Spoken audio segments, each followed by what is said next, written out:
이 사람이 어리석어 몰라 배었소. 만석 소리를 듣는 김참판댁 앞마당에서 갓을 벗은 주인이 언 땅에 무릎을 꿇었습니다. 무릎이 향한 곳에는 비를 든 20살 머슴이 서 있었고 그 뒤에 선 9살 누이만 눈을 동그랗게 떴지요. 그해 흉년에 솥을 걸지 못한 집이 8이었는데 행랑 식구들은 영문을 몰라 서로 얼굴만 쳐다보았습니다. 그런데 이 집 주인이 제 머슴 앞에 무릎을 꿇은 데에는 아무도 눈치채지 못한 까닭이 하나 숨어 있었습니다. 오늘도 귀한 발걸음 해주셔서 감사합니다. 다정한 응원의 댓글 한마디 남겨주세요. 그럼 지금부터 시작합니다. 옛날 옛적 강원도 산자락에 기대앉은 진목골이라는 고을에 득철이라는 젊은이가 살았습니다. 나이 20에 키는 훤칠했지만 어깨는 마른 장작처럼 얇았지요. 턱은 갸름하고 눈썹은 짙었습니다. 무엇보다 등이 곧았습니다. 지게를 지고도 허리를 굽히지 않았지요.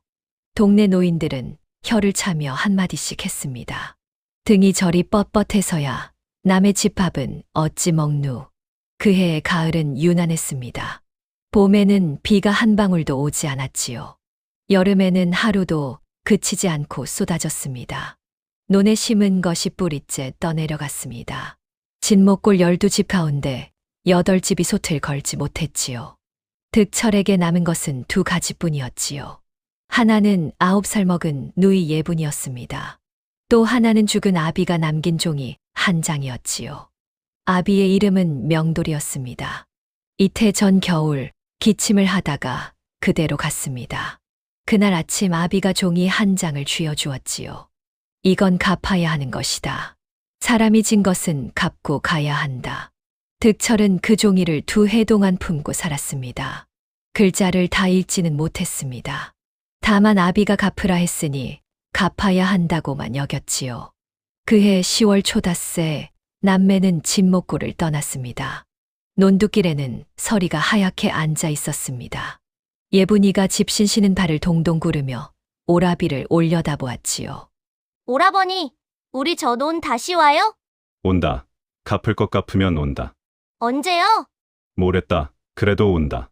예분이는 그 말을 고지곳대로 믿었습니다. 9살이란 그런 나이지요.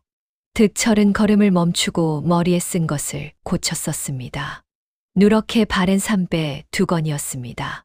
어미가 죽기 전 마지막으로 짜 놓은 것이었지요. 6해를 쓰고도 아직 실이 터지지 않았습니다. 그거 이제 버려요. 냄새나요. 못 버린다. 왜요? 어머니가 짠 거니까. 예분이는 입을 삐죽였지만 더 조르지는 않았습니다. 그러고는 오라비의 소매를 잡고 걸었지요. 2 남매가 향한 곳은 고개 너머 안골이었습니다. 그 고을에서 만석 소리를 듣는 집이 하나 있었지요. 김참판댁이라고들 불렀습니다. 벼슬을 지내다 물러난 지 8회였습니다. 그래도 다들 대감마님이라 부르며 허리를 굽혔지요. 고개를 넘는데 반나절이 걸렸지요. 담이 어찌나 긴지 대문을 찾는 데만 한참을 걸었습니다. 예분이가 담을 따라 손으로 짚어가며 세웠습니다. 오라버니, 이 집 담이 우리 마을 전체보다 길어요. 말 크게 하지 마라. 득철은 대답 없이 대문 앞에 섰지요. 문고리에 손을 대기까지 3번을 망설였지요. 문을 열어준 것은 40쯤 되어 보이는 사내였습니다. 여인 얼굴에 눈이 작고 빨랐습니다. 무명 중치막 소매에는 먹이 묻어 있었지요. 손에는 붓과 얇은 책이 들려 있었습니다. 이 집 마름 윤상원이었습니다. 마름은 지주 대신 소작지를 맡아보는 사람이지요. 무슨 일로 왔느냐? 진목골에서 왔습니다. 이 종이 때문에 왔습니다. 득철이 3배 조각을 풀어 종이를 내밀었습니다. 윤상원이 그것을 받아 들고 눈을 가늘게 떴습니다. 종이를 훑은데 10숨쯤 걸렸을까요? 그가 고개를 들었습니다. 명돌이 아들이냐? 예. 20섬이다 알고 왔느냐? 득철은 대답을 못했습니다. 그 말의 무게를 그제야 알았기 때문이지요. 진목골 8집이 한 해를 먹고도 남는 양이었습니다. 옆에 선 예분이가 오라비의 소매를 잡아당겼습니다. 오라버니, 20섬이 얼마예요? 득철은 누이의 손을 가만히 떼어 놓았지요. 그리고 마름을 똑바로 보았습니다. 돈으로는 못 갚습니다. 몸으로 갚겠습니다. 몇 해나 갚을 셈이냐? 갚으라 하시는 만큼 갚겠습니다. 윤상원이 붓끝으로 제 턱을 긁었습니다. 값을 매기는 눈이었지요. 그는 득철의 어깨를 보았습니다. 손을 보고 다리를 보았지요. 저 아이는 뭐냐? 제 누이입니다. 입이 하나 더 느는 건 셈이 다르다. 제 몫에서 덜어먹이겠습니다. 그 말에 윤상원이 처음으로 픽 웃었습니다. 그러고는 얇은 책을 펴서 무언가를 적어 넣었지요. 들어와라. 오늘부터 행랑이다. 대문이 등 뒤에서 닫혔습니다. 그날 저녁 행랑채 봉당에 밥상이 놓였습니다. 머슴넷의 부엌 사람 둘, 늙은 종 하나가 둘러앉았지요. 상이라 부르기도 민망한 널판이었습니다. 그 위에 밥그릇이 사람 수대로 놓였습니다. 보리가 반 넘게 섞인 밥이었지요. 득철의 목도 하나 놓였지요. 예분이의 몫은 없었습니다. 득철은 아무 말이 없었습니다. 제 그릇을 들어 누이 앞으로 밀었지요. 숟가락도 함께 밀었지요. 오라버니는요? 나는 낮에 먹었다. 거짓말이었습니다. 남매는 고개를 넘는 동안 아무것도 먹지 못했습니다. 예분이가 그릇을 도로 밀었지요. 거짓말 오라버니, 배에서 소리 났어요. 아까 대문 앞에서. 먹어라. 같이 먹어요. 먹으라니까. 예분이는 입술을 꾹 가물더니 밥을 반으로 갈랐습니다. 9살 손으로 숟가락을 세웠습니다. 그릇 한가운데에 금을 그었지요. 그러고는 오라비 쪽으로 그릇을 반쯤 돌려놓았습니다. 여기까지는 내 거고, 여기부터는 오라버니 거예요. 행랑채가 잠깐 조용해졌습니다. 건너편에 앉은 33 머슴이 코웃음을 쳤지요. 이름은 종배라 했지요. 어깨가 넓고 말이 많은 사내였습니다. 저것 좀 보소. 첫날부터 인심을 사는구만. 인심 사려는 게 아닙니다. 그럼 뭔가 제 누이입니다. 누이면 남의 집 밥을 2그릇 먹어도 되나? 2그릇 먹지 않았습니다. 1그릇도 못 먹었습니다. 종배가 입을 다물었습니다. 대꾸할 말이 마땅치 않았던 게지요. 그런데 종배는 그것이 더 못마땅했습니다. 새로 들어온 것이 첫날부터 말대꾸를 했지요. 그 말투에 기죽은 대가 없었습니다. 자네 등 좀 굽히게 여기서 그러고 있으면 오래 못 가. 등은 제 마음대로 되는 게 아닙니다. 그것 보게 또 그런다. 종배가 숟가락으로 널판을 툭툭 쳤지요. 양반집 자제라도 되나 말본새가 꽃글 읽은 사람 같구만. 득철은 대답하지 않았습니다. 밥을 먹는 누이를 보고 있었지요. 그때 상끄트머리에서 늙은 목소리가 났습니다. 종배야, 밥이나 먹어라. 백발의 등이 굽은 노인이었습니다. 이 집에서 40해를 산 종이었지요. 이름은 언산이라 했고 다들 언산 영감이라 불렀습니다. 나이가 64이었습니다. 아니, 영감님 저 말투를 좀 들어보시오. 무슨 말투가 아니라니까. 내가 그리 듣고 싶은 게지. 그게 무슨 말씀이오? 언산 영감이 숟가락을 내려놓았지요. 사람이 남을 볼 때는 2가지를 본다. 눈에 보이는 것 하나, 제 속에 있는 것 하나. 그런데 어느 쪽을 더 크게 보느냐? 그야 눈에 보이는 거지요. 아니다. 제 속에 있는 것이다. 종배가 웃었습니다. 영감님 말씀은 늘 어렵소. 어렵지 않다. 너는 저 아이가 잘난 척하는 걸로 보이지. 그건 저 아이 탓이 아니다. 내 속에 그런 게 들어있어서 그렇다. 내가 뭐가 들었다고? 그건 내가 알겠지. 노인은 그러고는 득철 쪽을 보았습니다. 봉당에는 촛불도 없었지요. 노인의 눈은 어둠에 묻혀 보이지 않았습니다. 너도 새겨 두어라. 예, 제가 보고 싶은 것만 보는 눈은 앞에 선 사람을 끝내보지 못하느니라. 득철은 그 말을 알아듣지 못했습니다. 되묻고 싶었지만 그만두었지요. 묻는 것도 주제 넘은 일 같았습니다. 그저 고개를 한 번 숙였을 뿐입니다. 노인은 더 말하지 않았습니다. 그릇을 들고 자리에서 일어났지요. 일어서는 김에 제 밥을 반쯤 덜었지요. 그것을 예분이 그릇에 얹었습니다. 안 주셔도 되는데요. 늙으면 밥이 안 넘어간다. 그럼 왜 퍼오셨어요? 노인이 웃었습니다. 그 밤에 웃은 사람은 그 노인 하나뿐이었지요. 너 같은 것이 하나 있을까 싶어서. 밤이 깊었습니다. 행랑채 구석에 짚을 깔고 누웠지요. 등이 베겨 잠이 오지 않았습니다. 예분이는 오라비의 팔을 베고 벌써 잠들었지요. 득철은 어둠 속에서 천장을 보았습니다. 낮에 본 그 집 담이 자꾸 떠올랐습니다. 담이 하도 길어 끝이 보이지 않던 것이 말입니다. 20섬을 몸으로 갚으려면 몇 해가 걸릴까요? 득철은 세어보다가 그만두었습니다. 세어봐야 답이 나오지 않는 셈이었기 때문입니다. 대신 그는 아비의 말을 떠올렸습니다. 사람이 진 것은 갚고 가야 한다던 말이었지요. 그때까지는 그랬지요. 종이의 숫자를 의심해 본 적이 없었습니다. 이튿날은 아직 어두울 때 시작되었습니다. 종배가 발로 짚을 툭 찼지요. 일어나게 여기서는 달보다 먼저 일어나야 밥이 나와. 득철은 벌써 일어나 있었습니다. 두건을 메고 신을 신은 채였지요. 자네 잤나? 조금 잤습니다. 마당에 나가니 마름이 등불을 들고 서 있었습니다. 그 얇은 책에 사람 이름과 할 일을 적어 놓는 것이 이 집의 아침이었지요. 종배는 뒷산에 가서 나무를 해 오너라. 새로 온 것은 물부터 채워라. 물독이 12이다. 12이면 몇 번을 쳐야 합니까? 그건 내가 셀 일이다. 알겠습니다. 윤상원이 붓을 멈추고 득철을 보았습니다. 되묻는 종은 오래 못 붙어 있는다. 몰라서 물었습니다. 모르면 물어라. 다만 2번은 묻지 마라. 득철은 고개를 숙이고 지게를 졌지요. 우물은 집 뒤쪽에 있었습니다. 물독은 부엌 옆에 늘어서 있었지요. 하나같이 사람 키만 했습니다. 12개를 채우는데 20번을 오갔지요. 18번째쯤 되었을까요? 부엌 문턱에 어린 종 하나가 앉아 있었습니다. 볼이 발갛고 앞치마가 젖어 있었지요. 이 집 부엌댁이 볼이었습니다. 새로운 사람이지요. 12독을 하루에 다 채우면 안 돼요. 왜 그렇습니까? 내일도 12독이거든요. 득철이 물지개를 진 채로 잠깐 서 있었지요. 무슨 말인지 알아들은 개지요. 오늘 채우겠습니다. 내일은요? 내일도 채우겠습니다. 보리가 어이없다는 얼굴로 웃었습니다. 진짜 오래 못 갈 사람이네. 그 옆에는 예분이가 쭈그리고 앉아 있었지요.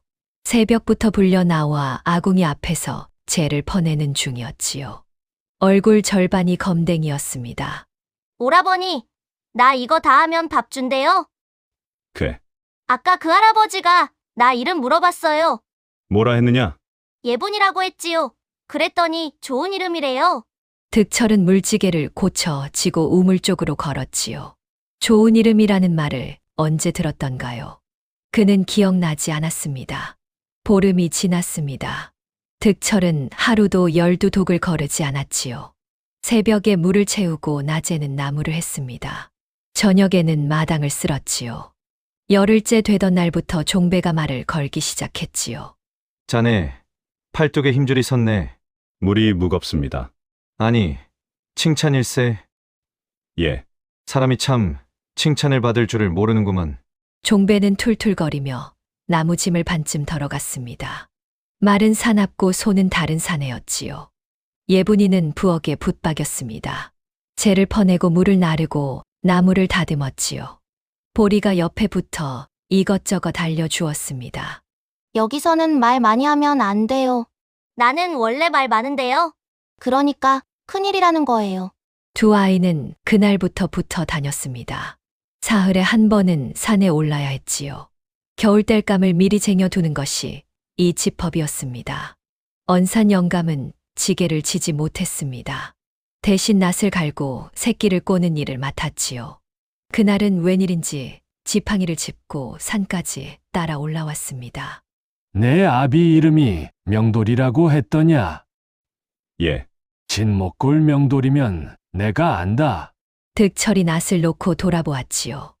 어떻게 아십니까? 20해 전에 이 집에 소를 데려왔었다. 소 값을 2번에 나눠 받아가면서도 미안하다고 했지. 아비가 그랬습니까? 그런 사람이었다. 남의 것 하나 더 가져가는 걸 병처럼 여겼지. 득철은 아무 말도 하지 않았습니다. 낫을 다시 들었지요. 그런데 말이다. 예, 되었다. 늙으면 옛말이 자꾸 나온다. 노인은 그러고는 입을 다물었습니다. 무슨 말을 하려다 만 것인지는 그때 알 수 없었지요. 이 집 살림은 눈으로 셀 수 없을 만큼 컸지요. 곳간이 6이었습니다. 소작을 붙이는 집이 40 남짓이었지요. 가을 거지가 끝나면 그 40집이 차례로 들어왔지요.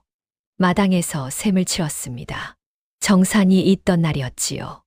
득철은 처음으로 이 집 주인을 보았습니다. 나이가 58이라 했습니다. 볼이 두툼하고 눈꺼풀이 처졌지요. 남색 명주 도포에 갓을 썼습니다. 대청 가운데 놓인 방석에 앉아 있었지요. 그 앞에 마름 윤상원이 얇은 책을 펴 들고 섰지요. 소작농들이 마당에 줄을 섰습니다. 하나같이 등이 굽어 있었지요. 진목 아래 최가 32섬. 날이 올해는 물난리에 반이 떠내려갔습니다요. 떠내려간 것은 하늘의 일이고 샘은 사람의 일이오. 내년에 갚겠습니다. 논마는 말이 엇갈렸습니다. 대감이 손을 들자 마름이 붓을 놀렸지요. 모자란 것은 논으로 받는다. 아래뜸 2마지기. 농부가 마당에 주저앉았습니다. 흙을 2 손으로 움켜쥐었지요. 제 아비가 읽은 논입니다. 날이. 그 아비가 진비지기도 하오. 득철은 담 옆에 서서 그 광경을 보았습니다. 물지개를 진 채로 한참을 서 있었지요. 옆에서 언산 영감이 낮게 말했습니다. 보지 마. 왜 그렇습니까? 보면 마음이 상하고 마음이 상하면 손이 굼떠진다. 그래도 봐야 할 것 같습니다. 노인은 대답하지 않았습니다. 다만 지팡이 끝으로 땅을 한 번 툭 쳤지요. 줄 뒤쪽에서 늙은 농부 하나가 나섰습니다. 날이 소인은 재작년에 다 갚았습니다요. 갚은 것으로 적히지 않았다. 이 손으로 갖다 드렸습니다. 적히지 않은 것은 없던 일이다. 그럼 제 손은 무엇입니까? 손은 셈을 못한다. 농부가 입을 벌린 채로 서 있었습니다. 옆 사람이 소매를 잡아 끌자 그제야 물러났지요. 그날 마당을 떠난 사람이 셋이었습니다. 셋 다 논을 두고 갔습니다. 밤이 되자 사랑채에 불이 켜졌지요. 김희현은 아랫목에 앉아 곰방대를 물었습니다.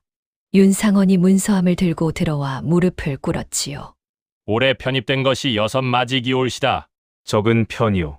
흉년이라 저들도 눈이 벌겋습니다. 눈이 벌건 것과 샘이 무슨 상관이오. 윤상원이 문서함에서 책 2권을 꺼냈습니다. 한 권은 표지가 반듯했습니다. 한 권은 귀퉁이가 달아 동그랬고 가운데에 갈색 얼룩이 하나 번져 있었지요. 위의 것은 관에 올릴 것이오. 그렇습니다. 아래 것은 소인이 따로 맞춰두는 것이고요. 2 권이 어긋나면 어찌 되오. 어긋나지 않게 하는 것이 소인의 일이 올시다. 김희현이 연기를 길게 뱉었습니다. 태워 없앨 수는 없소. 없앨 수가 없습니다. 아래 것이 위의 것과 맞물려 있습니다. 하나를 없애면 앞뒤가 맞지 않습니다. 그럼 잘 간수하시오. 늘 그리하고 있습니다. 윤상원이 다른 책을 도로함에 넣었습니다. 넣기 전에 한 장을 넘겨보았지요. 거기에 진목골 명돌이라는 이름이 있었습니다. 그 옆에는 2 섬이 아닌 숫자가 적혀 있었지요. 마름은 그 장을 오래 보지 않았지요. 그냥 덮었습니다. 며칠 뒤의 일이지요. 사랑채 문설주의 종이 한 장이 붙었습니다. 겨울나기 부역을 적은 것이었지요. 누가 어느 날 무슨 일을 하는지 적힌 것이지요. 득철이 그 앞에 섰습니다. 손가락으로 글자를 짚어 가며 입을 달싹였지요. 목. 지나가던 종배가 걸음을 멈췄습니다. 자네 지금 읽었나? 조금 압니다. 조금이라니 머슴이 글을 왜 하나? 아비가 서당에 나무를 대주었습니다. 심부름 다니면서 어깨너머로 봤습니다. 어깨 너머로 글이 붙는 사람이 어디 있나? 다 붙지는 않았습니다. 열에 서너십니다. 그게 어디야. 나는 열에 하나도 못 붙었네. 종배가 소리내어 웃었습니다. 그런데 그 웃음소리를 마름이 들었지요. 윤상원이 마당 건너에서 그것을 보고 있었습니다. 새로 들어온 머슴이 문설주 앞에 서 있었지요. 글자를 하나씩 짚어가면서 말입니다. 마름은 아무 말도 하지 않았습니다. 다만 제 얇은 책을 펴서 한 줄을 적어 넣었지요. 동짓달 무렵 한양에서 사람이 왔습니다. 대문을 두드린 것은 해 질녘이었지요. 어디서 오셨소? 한양 서대문 밖에서 왔소. 이댁 대감께 서찰을 전하라 하셨소. 젊은 종이 말을 타고 왔습니다. 서찰 한 통을 놓고 그대로 돌아갔지요. 김희현은 그것을 사랑채에서 혼자 폈습니다. 옛 동료가 보낸 것이었습니다. 함께 벼슬 하다 아직 조정에 남은 사람이었지요. 서찰은 길지 않았습니다. 안부가 서너 줄이었지요. 그 아래에 두 줄이 더 있었습니다. 젊은 전하께서 평복으로 민심을 살피신다는 말이 돈다는 것. 어느 고을을 도시는지는 아무도 모른다는 것. 김희현은 그 두 줄을 3번 읽었습니다. 어느 고을을 도시는지는 아무도 모른다. 읽고 나서 제 입으로 그 줄을 한 번 더 소리내어 되뇌었지요. 그러고는 곰방대를 놓쳤습니다. 제가 방석에 떨어져 구멍을 냈지요. 그런데도 한동안 알아채지 못했습니다. 이 대감이 왜 그리 놀랐을까요? 벼슬을 지낸 사람이 미행 소식에 겁을 낼 까닭은 하나뿐이지요. 보이면 곤란한 것이 있다는 뜻이지요. 김희현이 벼슬에서 물러난 지 8배였습니다. 물러날 때만 해도 논이 백마지기가 되지 않았지요. 지금은 세어보지 않아도 만석 소리를 듣습니다. 그 8배 사이에 무슨 일이 있었을까요? 저 다른 책 한 권이 알고 있었습니다. 부르셨습니까? 이보시오, 요즘 우리 고을에 낯선 사람이 든 일이 있소? 낯선 사람이라 하시면 행색은 수수한데 말투가 다른 자 말이오. 어디서 왔는지 대지 못하는 자. 윤상원이 잠깐 생각했습니다. 그러고는 대답했지요. 보름 전에 하나 들어왔습니다. 누구요? 진목골에서 온 머슴입니다. 20살입니다. 어디 아들이오? 명돌이라는 자의 아들이라 하옵니다. 문서는 소인이 확인했습니다. 김희현이 곰방대를 도로 집었습니다. 불은 이미 꺼져 있었지요. 그놈이 글을 안다지. 어찌 아셨습니까? 자네가 적어 두지 않았소. 마름의 얼굴이 잠깐 굳었습니다. 제 책을 주인이 이미 보았다는 뜻이었으니까요. 어깨 너머로 배웠다 하옵니다. 어깨 너머로 배운 것이 문설주 글을 짚어 읽소? 그것이 되었소. 나가 보시오. 그날 밤 김희연은 잠을 이루지 못했습니다. 이튿날은 아침부터 눈이 왔지요. 대감이 뒷짐을 지고 안뜰을 돌았습니다. 딱히 볼 것이 있어 도는 것은 아니었습니다. 새로운 머슴이 어떤 자인지 제 눈으로 보고 싶었던 게지요. 부엌 담을 돌아설 때였습니다. 담 안쪽에서 아이 둘의 목소리가 났지요. 언니, 나 저번에 장에 갔을 때 임금님 봤어요. 거짓말. 진짜예요. 사람들이 다 둘러싸고 절도 했는거려. 임금님이 왜 우리 장에 와요? 나도 몰라요. 그런데 정말 봤어요. 어떻게 생겼는데요? 우리 오라버니 얼굴하고 똑같아요. 김희현의 걸음이 멎었습니다. 진짜요? 진짜예요. 눈썹도 똑같고 턱도 똑같아요. 그래서 오라버니한테 말했더니 쓸데없는 소리 말래요. 언니, 근데 그거 아무한테도 말하지 말래요. 오라버니가. 담 밖에서 그 말을 들은 사람이 있었지요. 들은 것은 딱 여기까지였습니다. 아이가 무엇을 보고 그런 말을 했는지는 듣지 못했지요. 그 뒤에 무슨 말이 더 있었는지도 듣지 못했습니다. 눈이 대감의 갓 위에 소복이 쌓였습니다. 그런데도 한동안 움직이지 못했지요.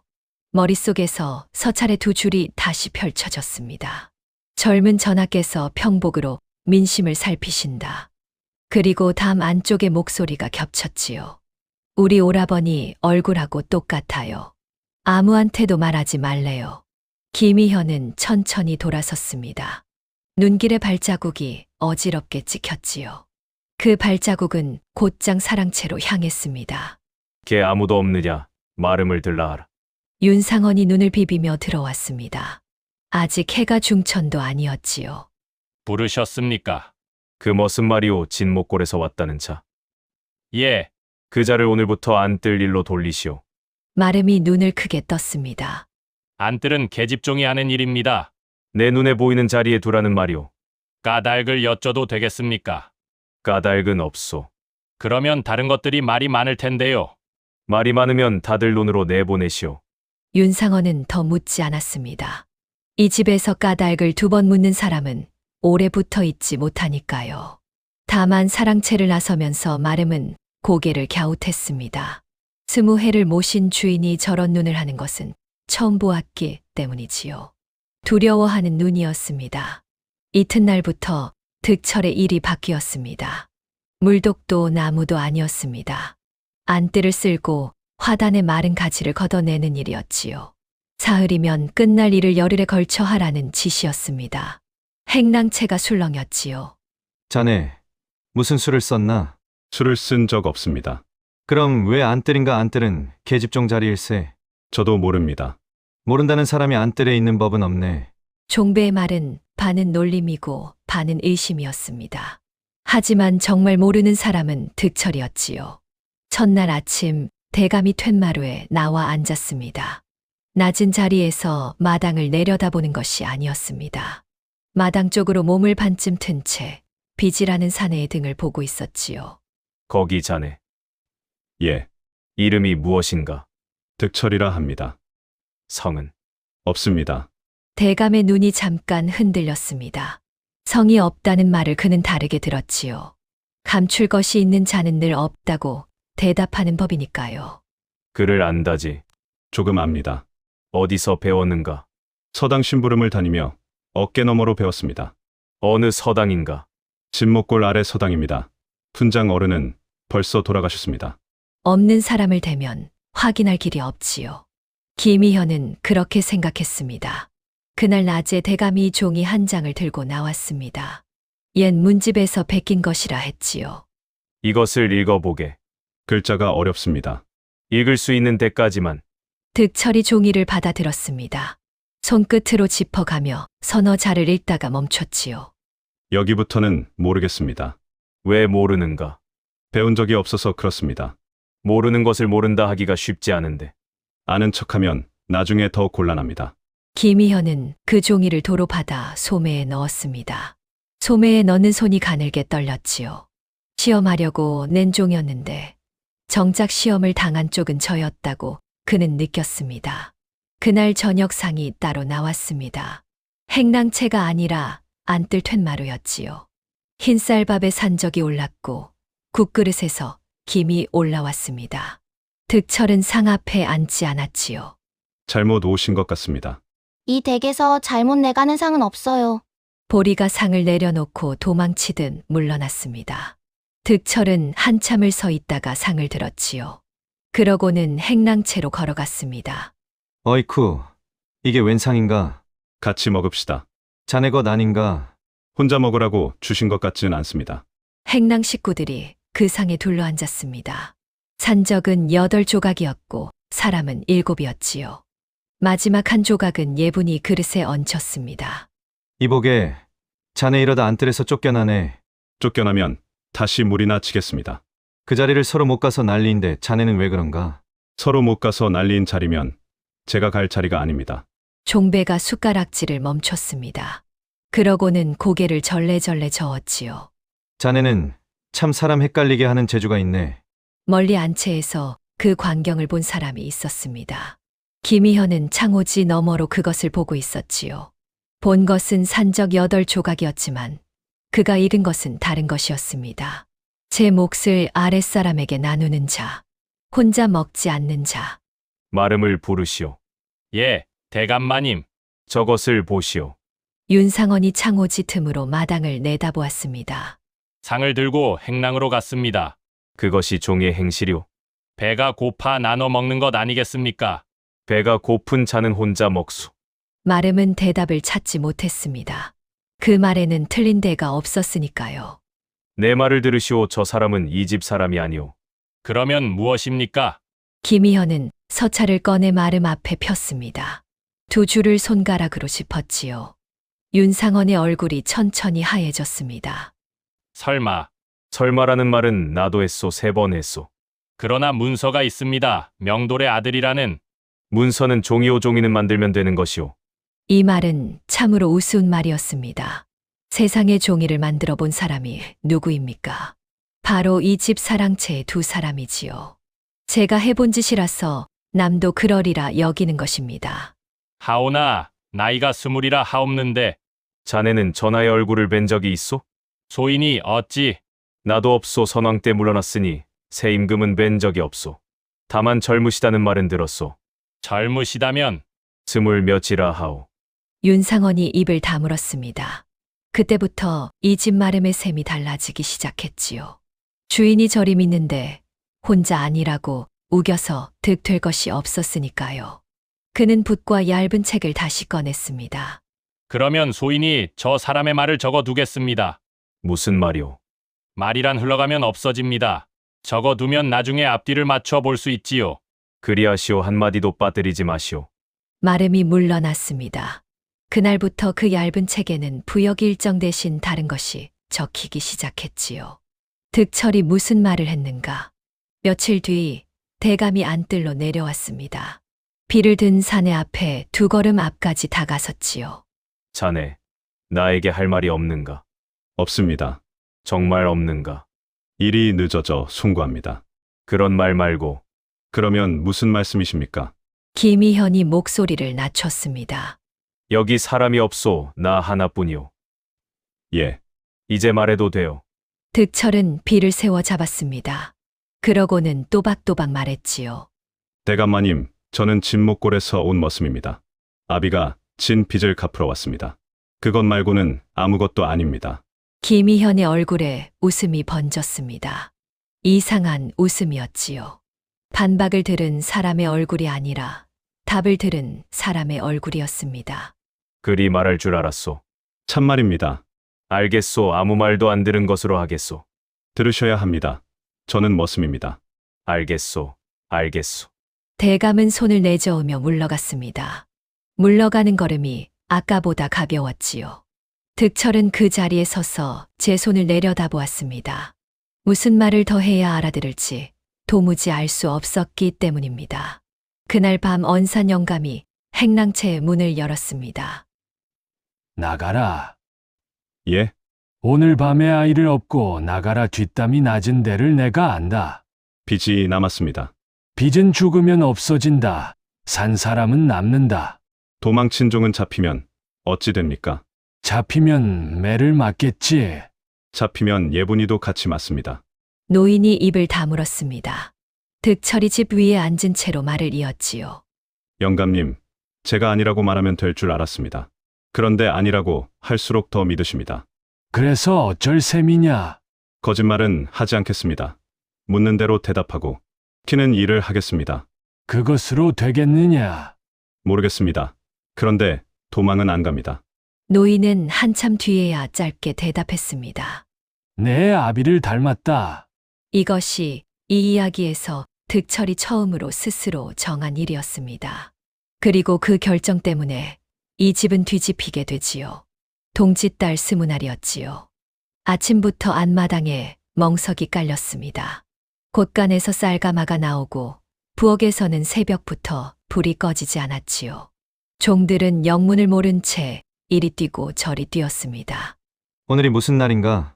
저도 몰라요. 대감마님이 새 옷을 내오라 하셨대요. 누구 옷을? 그게 저 사람 옷이래요. 보리가 턱으로 가리킨 곳에 득철이 서 있었습니다. 손에는 여전히 비가 들려 있었지요. 해가 한나절 올랐을 무렵 대감이 마당으로 내려왔습니다. 남색 도포에 갓을 쓰고 뒤에 마름을 세우고 마당 한가운데로 걸어왔습니다. 그러고는 비를 든 머슴 앞에 섰지요. 마당에 있던 사람들이 모두 하던 일을 멈췄습니다. 내 오늘 한 가지를 여쭙겠소. 말씀하십시오. 이 집에 드신 지달포가 넘었소. 그동안 대접이 소홀했소. 소홀한 적 없습니다. 아니요, 아주 소홀했소. 김희현이 갓을 벗었지요. 그러고는 무릎을 꿇었습니다. 멍석 위가 아니라 언 땅바닥이었지요. 도포 자락이 흙에 닿아 검게 물들었지요.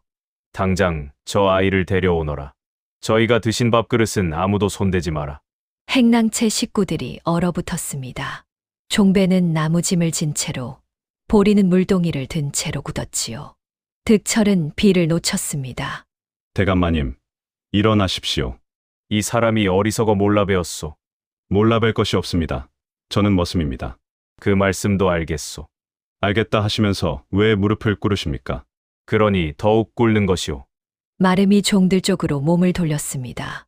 목소리가 낮고 빨랐지요. 오늘 본 것은 이 마당을 넘지 않는다 알겠느냐? 예. 한마디라도 새어나가면 그 입 가진 자를 찾아낸다. 종들이 고개를 숙였습니다. 그런데 사람의 입이란 눌러놓으면 더 새는 법이지요. 부엌에서 뛰어나온 예분이가 오라비 뒤에 섰습니다. 9살 아이 눈에도 이 광경은 아주 이상했지요. 오라버니, 저 어른 왜 저래요? 득철은 대답하지 못했습니다. 그때 마당 구석에서 언산 영감이 지팡이를 짚고 서 있었습니다. 노인은 무릎 꿇은 주인을 보지 않았지요. 대신 눈이 마당에 서 있는 젊은이에게 가 있었습니다. 노인의 입술이 소리 없이 움직였습니다. 이제 못 나가겠구나. 그날로 득철의 잠자리가 바뀌었습니다. 행랑채 집 위가 아니라 안채 건넌방이었지요. 요를 드리라는 말이 떨어지자 안채에서 사람이 나왔습니다. 이 집 안주인이었습니다. 나이가 50이었고 옥색 명주 저고리에 손이 유난히 말랐지요. 이 집 안방 곁을 누구 마음대로 내주십니까? 부인은 모르는 일이오. 저 사람이 누구인지는 아십니까? 내가 모르면 부인이아오? 부인이 남편의 얼굴을 한참 보았지요. 35해를 같이 산 얼굴인데 그날은 낯설었습니다. 이 집이 무너지면 저도 같이 무너집니다. 무너질 일이 없소. 부인은 더 말하지 않고 안채로 들어갔지요. 요가 2채 깔리고 화로가 들어왔습니다. 문 앞에는 종 하나가 밤새 서 있었지요. 지키는 것인지 모시는 것인지 알 수 없는 자리였습니다. 득철은 그 방에서 첫날 밤을 앉은 채로 세웠습니다. 오라버니, 여기서 자도 돼요? 모르겠다. 나 여기 이불 되게 따뜻해요. 그러냐? 근데 언산 할아버지랑 종배 아저씨는요? 득철은 대답을 못했지요. 밖에서는 눈이 내리고 있었습니다. 행랑채 봉당은 여기서 10걸음 거리였지요. 10걸음 저쪽에서는 7사람이 집 위에 누워 있었습니다. 예분아, 예, 이 방은 우리 방이 아니다. 알아요. 알면 됐다. 아이가 이불 속에서 몸을 웅크렸지요. 잠시 뒤 잠든 숨소리가 났습니다. 득철은 화로의 재를 보며 생각했습니다. 빚이 20섬이었지요. 그런데 오늘 하루에 받은 것이 쌀밥과 산적과 요 2채와 화로 하나였지요. 갚아야 할 것이 자꾸 늘어나고 있었습니다. 사흘째 되던 밤이었습니다. 득철은 건넌방 문을 열고 마당으로 나섰습니다. 문 앞을 지키던 종은 졸고 있었지요. 눈이 발목까지 쌓여 걸음 소리가 나지 않았습니다. 행랑채 봉당에는 아직 불빛이 있었지요. 언산 영감이 혼자 앉아 새끼를 꼬고 있었습니다. 방이 좋더냐? 따뜻합니다. 그런데 왜 나왔느냐? 잠이 안 옵니다. 노인이 새끼줄 한 뭉치를 옆으로 밀어 놓았습니다. 앉으라는 뜻이었지요. 득철은 집단 위에 앉아 노인의 손놀림을 보았지요. 손가락 마디가 굵고 손톱이 다 닳아 있었습니다. 영감님은 이 집에 얼마나 계셨습니까? 40해다. 40해요. 8살에 들어왔다. 어미가 나를 두고 갔지. 어디로 가셨습니까? 모른다. 그해 겨울에 굶어 죽었다는 말도 있고, 아랫역으로 갔다는 말도 있고, 노인은 그 말을 하면서도 손을 멈추지 않았습니다. 40해 동안 이 집 주인이 셋바뀌었다. 지금 대감이 3번째지. 대감마님은 어떠신 어른입니까? 내가 보는 대로다. 저는 잘 모르겠습니다. 모르는 게 낫다. 득철이 새끼 한 가닥을 집어들었지요. 노인이 하는 대로 꼬아보려는데 자꾸 풀렸지요. 손목을 돌리지 말고 손바닥으로 밀어라. 이렇게요. 그렇지. 힘으로 하는 게 아니다. 한참 동안 2사람은 말없이 새끼만 꼬았습니다. 봉당 밖에서 눈 떨어지는 소리가 났지요. 먼저 입을 연 것은 노인이었습니다. 네, 아비 말이다. 예, 20섬이라 했지. 그렇습니다. 그 해에 진목골이 흉년이었더냐? 아닙니다. 그 애는 괜찮았습니다. 노인이 새끼 꼬던 손을 멈췄지요. 그러면 내 아비가 왜 20섬을 꾸었겠느냐? 그건 저도 모릅니다.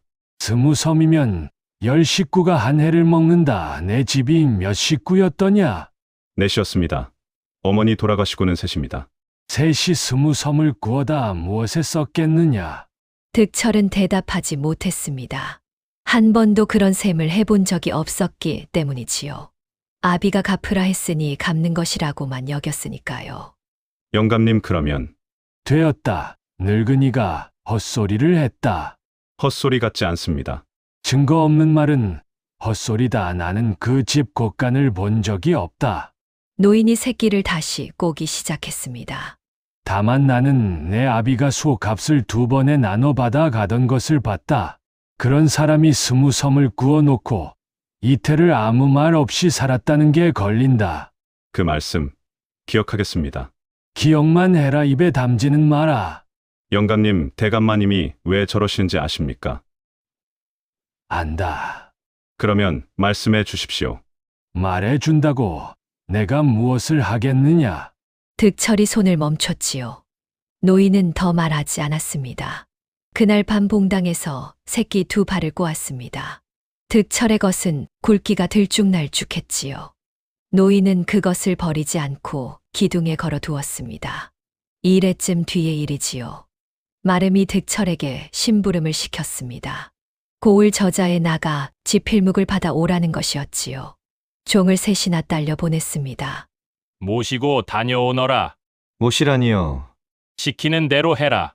저자는 열흘 만에 서는 장이었습니다. 흉년이라 사람은 많은데 물건은 적었지요. 쌀가게 앞에 줄이 길게 늘어서 있었습니다. 득철이 걸음을 멈춘 곳은 주막 앞이었습니다. 주막 마루 끝에 대여섯 살 아이가 앉아 있었지요. 둘러앉은 사람들은 다 국밥 그릇을 들었습니다. 그 아이만 빈손이었지요. 아이 어미로 보이는 여인이 주모에게 사정을 하고 있었습니다. 가시지요. 저런 건 장마다 있습니다. 잠깐만 있으십시오. 득철이 주머니를 뒤졌습니다. 마름이 지필묵 값으로 준 엽전이 나왔지요. 국밥 2 그릇 주십시오. 그 돈은 먹으로 바꿀 돈입니다. 먹은 반만 사겠습니다. 마름 어른이 뭐라 하실 텐데요. 제가 듣겠습니다. 국밥 2 그릇이 아이와 여인 앞에 놓였습니다. 여인이 일어나 절을 하려 하자 득철이 먼저 물러났지요. 드십시오. 저는 갑니다. 주막 안쪽 평상에 앉아 그 광경을 본 사람이 있었습니다. 낡은 무명 두루마기를 입은 사내였습니다. 망건은 해졌지요. 가끈은 2번 매듭져 있었습니다. 나이는 30 안쪽으로 보였지요. 왼쪽 눈썹에 옅은 흉이 하나 있었습니다. 그 옆에는 단정한 도포 차림의 사내가 앉아 있었습니다. 저 사람 이름을 알아볼까요? 사내는 대답하지 않았지요. 이 고을은 벌써 넉 달째입니다. 넉 달을 돌아도 못 본 것이 있어. 사내는 국밥을 다 비우고 값을 치렀지요. 값을 치를 때 엽전을 세는 손이 서툴렀습니다. 주막을 나서면서 그는 한 번 더 고개를 돌렸습니다. 국밥 2 그릇이 놓인 마루 끝을 보았지요. 저 사람이 이 고을 사람이오? 소인이 알아보겠습니다. 알아보지 마시오. 알아보면 저쪽이 달라지오. 돌아오는 길에 마름이 대문 앞에 서 있었습니다. 먹은 어찌 되었느냐? 반만 사왔습니다. 나머지로 국밥 2 그릇을 샀습니다. 모르는 사람에게 남의 돈을 쓰느냐? 제 몫에서 갚겠습니다. 갚을 몫이 있기는 하고 득철은 대답하지 않았습니다. 마름도 더 캐묻지 않았지요. 다만 그는 그날 밤 얇은 책에 한 줄을 더 적었습니다. 저자에서 굶은 이를 먹이시고 값은 제 몫에서 갚겠다 하셨다는 줄이었지요. 동짓달 금음이었지요. 안채 대청에 큰 상이 차려졌습니다. 8사람이 둘러앉는 큰 교자상이었지요. 그 상이 나온 것은 대감의 회갑대가 마지막이었지요. 상석에 방석이 하나 놓였습니다. 김희현은 그 방석을 제 손으로 털었습니다. 그러고는 아랫자리에 앉았지요. 이리 앉으시오. 대감마님 자리입니다. 내 자리는 여기요. 그러면 저는 서 있겠습니다. 서 있으면 상을 물리겠소. 득철은 한참을 서 있었습니다. 그러다 방석 옆 마룻바닥에 앉았지요. 방석 위에는 끝내 앉지 않았지요. 대감은 그것도 그냥 넘겼습니다. 아니, 넘긴 것이 아니라 또 다르게 읽었지요. 방석을 마다하는 것은 자리를 탐하지 않는다는 뜻이라고 말입니다. 술을 한 잔 받으시오.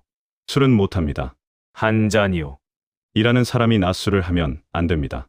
여기 자네에게 일을 시킬 사람이 누가 있소? 제 일은 제가 합니다. 김희현이 술잔을 내려놓았습니다. 그러고는 잠시 아무 말도 하지 않았지요. 이 집 주인이 무슨 생각을 했겠습니까? 일을 시킬 사람이 없다고 했더니 제 일은 제가 안다고 답했지요. 그 말이 김희현의 귀에는 이렇게 들렸습니다. 나에게 일을 시킬 자는 하늘 아래 없다는 말이었지요. 지당하신 말씀이요. 지당할 것도 없습니다. 한 가지 여쭙겠소. 이 고을 인심이 어떠하오? 긁는 집이 많습니다. 어찌 아시오? 저자에 나가 보면 압니다. 쌀가게 줄이 깁니다. 줄이 길면 인심이 나쁜 것이오? 줄이 길면 곳간이 잠겨 있다는 뜻입니다. 김희현의 손에서 젓가락이 흔들렸습니다. 이 집 곳간은 6이었지요. 6 다 잠겨 있었습니다. 곳간 이야기는 왜 하시오? 여쭈시기에 답했을 뿐입니다. 그렇지 여쭈었으니 답하신 것이지. 대감이 웃었습니다. 웃는데 이마에 땀이 배어 있었지요. 더 드시오 고기가 식수. 행랑에 나눠도 되겠습니까? 물론이오 그리하시오. 득철은 그날도 상해반을 행랑채로 보냈습니다. 상을 물린 뒤에 대감이 새 옷을 내오게 했습니다. 마당에 명주 두루마기 한 벌이 놓였지요. 그 옆에 은자 10량이 든 주머니가 놓였습니다. 마침 소장료를 내러온 농부들이 마당 끝에 서 있었고 행랑 식구들도 그 자리에 있었지요. 이것을 입으시오. 그 저고리는 너무 얄수. 득철이 제 머리에 손을 얹었습니다. 이것이 제 어미가 짜준 것입니다. 두건 이야기가 아니라 옷 이야기요. 저는 이것으로 족합니다. 추운 것도 참으실 셈이요? 행랑에 저보다 얇게 입은 사람이 내십니다. 김희현이 말문이 막혔습니다. 마당 끝에 선 농부 둘이 서로를 쳐다보았지요. 득철은 두루마기를 개킨 그대로 도로 밀어 놓았습니다. 은자 주머니는 내듭도 풀지 않았지요. 받아 두시오. 쓰지 않아도 돼요. 쓰지 않을 것을 왜 받습니까? 내 마음이요. 대감마님 마음까지 제가 받을 수는 없습니다. 두루마기와 주머니는 그날 행랑채 궤에 들어갔습니다. 넣은 사람은 종배였지요. 자네, 이거 은자일세 10냥이야. 압니다. 10냥이면 논 한 마지리 값이네. 그러면 더 못 받습니다. 종배가 궤 뚜껑을 닫으면서 혀를 찼습니다. 그런데 뚜껑을 닫는 손이 아주 조심스러웠지요. 그리고 마당 건너에서 마름이 또 그 광경을 적었지요. 그날 밤 사랑채의 불이 늦게까지 켜져 있었습니다. 윤상원이 얇은 책을 펴 들고 앉았습니다. 20날 남짓 적어 온 것을 읽어 올리는 자리였지요. 조다세 이름을 물으시자 득철이라 하였고 성은 없다 하였습니다. 있어도 없다 하시겠지. 초일의 상을 받으시고 행랑에 나누셨습니다. 그렇지. 초여들의 도망치라는 권유를 받으시고 도망은 안 간다 하셨습니다. 김희현이 몸을 앞으로 기울였습니다. 누가 권했다는 말이오? 늙은 종 언산이 올시다. 그 자를 어찌해야 하오? 지금은 그냥 두는 게 낫습니다. 건드리면 말이 납니다. 계속 읽으시오. 여리틀 대감마님께 아뢰기를 저는 진목골에서 온 머슴이며 아비가 진 빚을 갚으러 왔다 하셨습니다. 그 대목이오 몇 번째요? 이런 말씀이 지금까지 9번입니다. 9번이라. 김희현이 무릎을 쳤지요. 보시오 9번이오. 한 번 말하고 말 일을 9번이나 하시겠소? 그러하옵니다. 거짓을 지어내는 자는 2번 말하면 지치오. 9번 같은 말을 하는 것은 그 말을 지켜야 할 까닭이 있기 때문이오. 윤상원은 붓을 들어 그 옆에 작게 무언가를 덧붙였습니다. 미행 중이라 감추심. 이 8자가 훗나 어떤 종이가 될까요? 그날 밤 두 사람은 알지 못했습니다. 그 책을 잘 간수하시오. 늘 그리하고 있습니다. 혹여 뒷날 무슨 일이 생기면 그 책이 우리가 무례하지 않았음을 밝혀줄 것이오. 지당하십니다. 마름이 책을 덮고 물러났습니다. 문을 닫으며 그는 속으로 셈을 하나 했지요. 주인이 저리 깊이 빠졌으면 제가 손해볼 일은 없다는 셈이었지요. 임금이면 옆에 붙어있던 값이 있을 것이고 아니면 주인의 망신일 뿐이니까요. 마름의 셈에는 늘 제 몫이 먼저 있었습니다. 담을 넘은 것은 사람이 아니라 말이었습니다. 섣달 초사흘 종배가 아랫마을 술추렴에 불려갔습니다. 술이 석잔 들어가자 입이 헐거워졌지요. 자네들, 우리 대감마님이 누구 앞에 무릎을 꿇었는지 아나? 무릎이라니, 그 어른이? 언 땅바닥에 도포 자락을 다 적시고 말일세. 누구 앞인지는 말 못하네. 말 못한다는 말이 제일 잘 퍼지는 법이지요. 사흘 뒤에는 고을 전체가 알았습니다. 입을 거치면서 이야기에 살이 붙었지요. 대감이 3번 절했다는 말도 돌고 그 젊은이가 한양에서 왔다는 말도 돌았습니다. 종배는 그 뒤로 술추렴에 나가지 않았지요. 섣달 초일에 대문 앞에 가마 한 채가 섰습니다. 이웃 고을 황 부자였지요. 이름은 황성만이라 했고 나이는 49이었습니다. 배가 나오고 걸음이 빨랐지요. 뒤에는 짐꾼 넷이 궤짝을 치고 섰습니다. 이 댁에 귀한 어른이 계신다 들었습니다.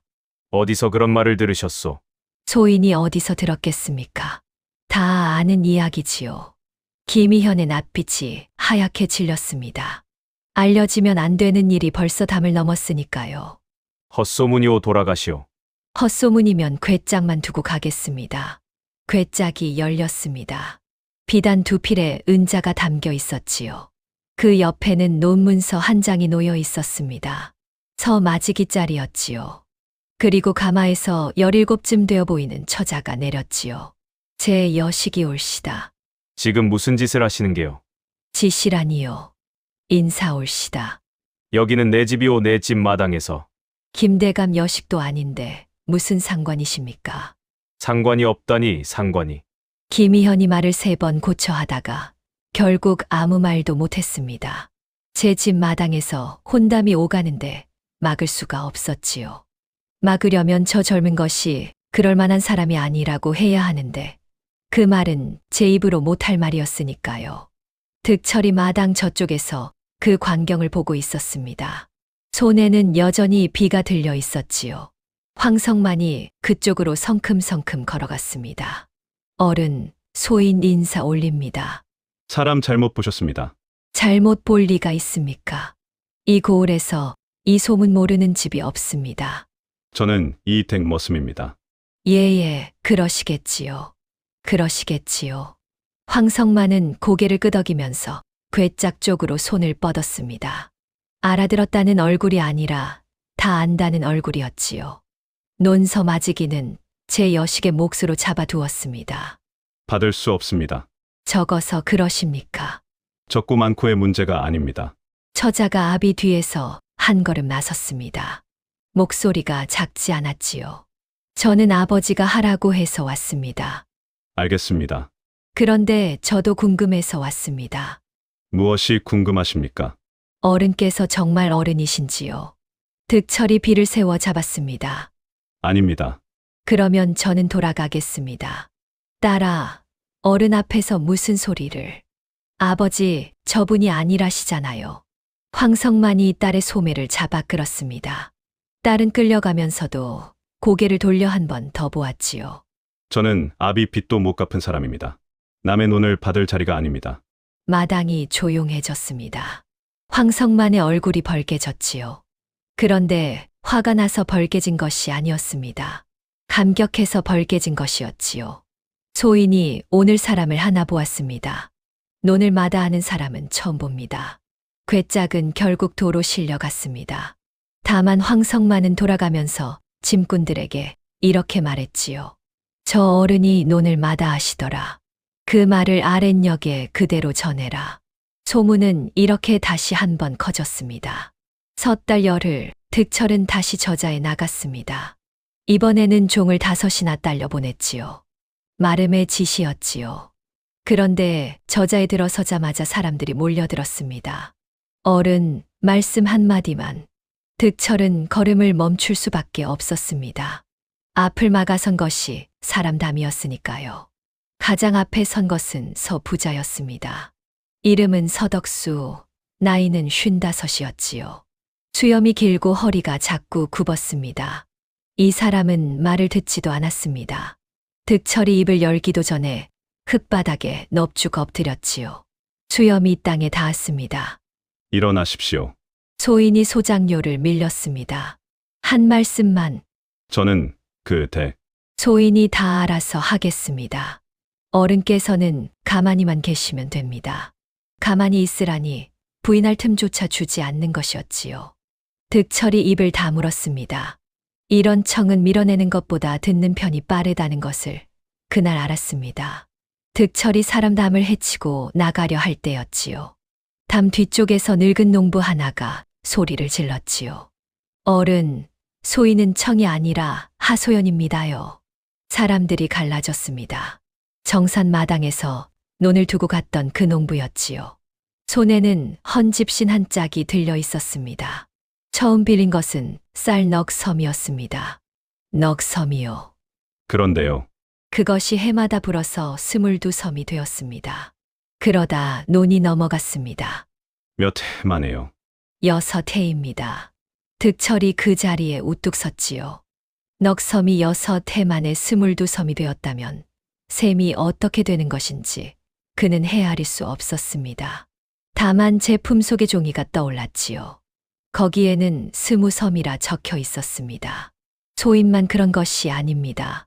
저기 저 사람도 그 옆 사람도 그렇습니다. 장부에 없다 하면 없는 것이 됩니다. 여기저기서 말이 터져 나왔습니다. 한 사람이 입을 열자 10사람이 따라 열었지요. 득철은 한참 동안 아무 말도 하지 못했습니다.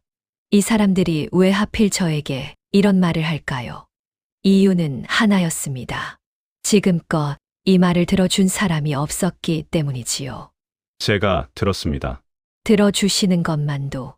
듣기만 하겠다는 말이 아닙니다. 들었으니 잊지 않겠다는 말입니다. 늙은 농부가 집신짝을 든 채로 울었습니다. 돌아오는 길은 눈길이었습니다. 종들이 저만치 앞서 걸었지요. 득철은 뒤에 처져서 천천히 걸었습니다. 마을어귀 선앙당 앞에서 걸음을 멈췄습니다. 거기 언산 영감이 지팡이를 짚고 서 있었지요. 마중 나왔다. 이 추위에 왜 나오셨습니까? 내 얼굴이 어떤가 보려고. 어떻습니까? 못 쓰겠다. 두 사람이 나란히 걸었습니다. 영감님, 오늘 저자에서 사람들이 저에게 매달렸습니다. 그럴 줄 알았다. 저는 아무것도 아니라고 몇 번을 말했습니다. 믿더냐? 아무도 안 믿습니다. 그러면 어쩔 테냐? 득철이 걸음을 멈췄지요. 영감님, 제가 아니라고 하면 저 사람들이 밥을 먹습니까? 뭐, 먹지. 제가 아니라고 안 하면요. 노인이 지팡이를 멈췄습니다. 오래 살아본 사람의 눈이 젊은이를 바라보았지요. 그건 거짓말이 되는 거다. 아닙니다. 저는 여전히 아니라고 할 겁니다. 물어보면 아니라고 답할 겁니다. 아, 그런데 그런데 저 사람들이 굶는 것을 두고 보지는 않겠습니다. 그 둘이 같이 되겠느냐? 해보겠습니다. 노인은 한참 뒤에 짧게 말했습니다. 위험한 셈이다. 압니다. 알면서 하는 것은 어리석은 게 아니라 무서운 것이다. 눈이 두 사람 어깨에 쌓였습니다. 득철이 3배2건을 고쳤었지요. 그러고는 다시 걸었습니다. 그날 이후로 이 젊은이는 더 이상 마당만 쓸고 있지 않았습니다. 섣달 열이틀 저녁이었지요. 김희현이 안채로 득철을 불렀지요. 아랫자리에 앉은 채로 한참 뜸을 들였습니다.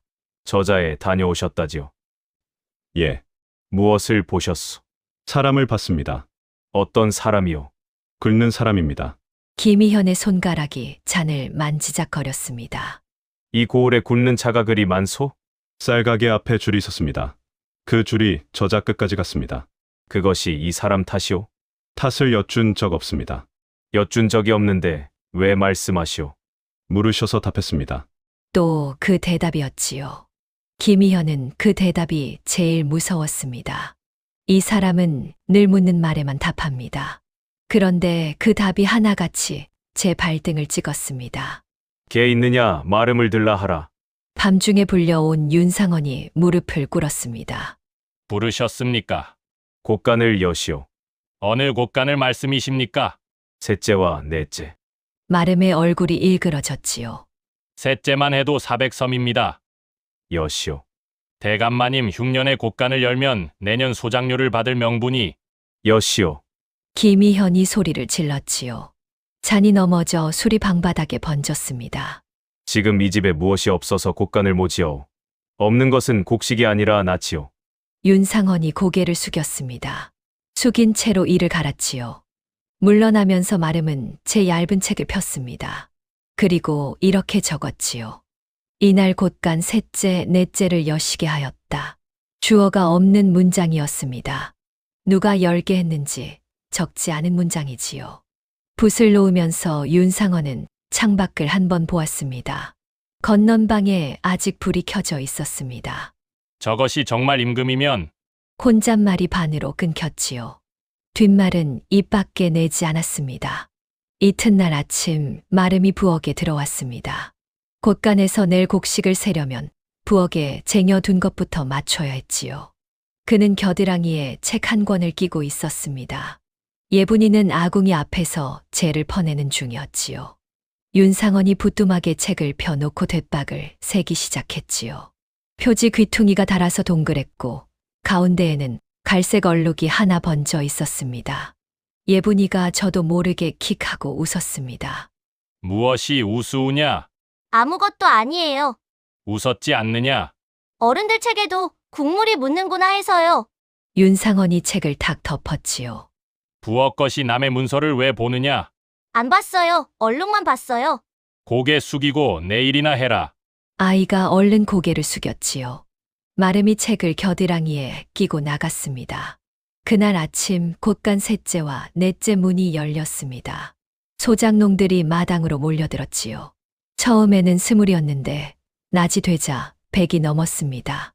쌀자루를 받아 들고 우는 사람도 있었습니다. 바뀐 게 아니라 무서운 게 생긴 게지. 득철은 그 자리에 없었지요. 안채 건넌방에 앉아 있었습니다. 예분이가 뛰어들어왔습니다. 오라버니, 아저씨들이 오라버니한테 절하고 싶대요. 그럴 것 없다고 해라. 내가 연 곡간이 아니다. 그럼 누가 열었어요? 대감마님이 여셨다. 아이가 고개를 갸웃하고 나갔지요. 득철이 문을 조금 열고 마당을 보았지요. 쌀자루가 이 손에서 저 손으로 옮겨가고 있었습니다. 이날 이 집 곳간에서 나간 곡식이 600섬이 넘었습니다. 훗날 이 600섬이 어떤 자리에서 어떻게 쓰일지는 아직 아무도 몰랐지요.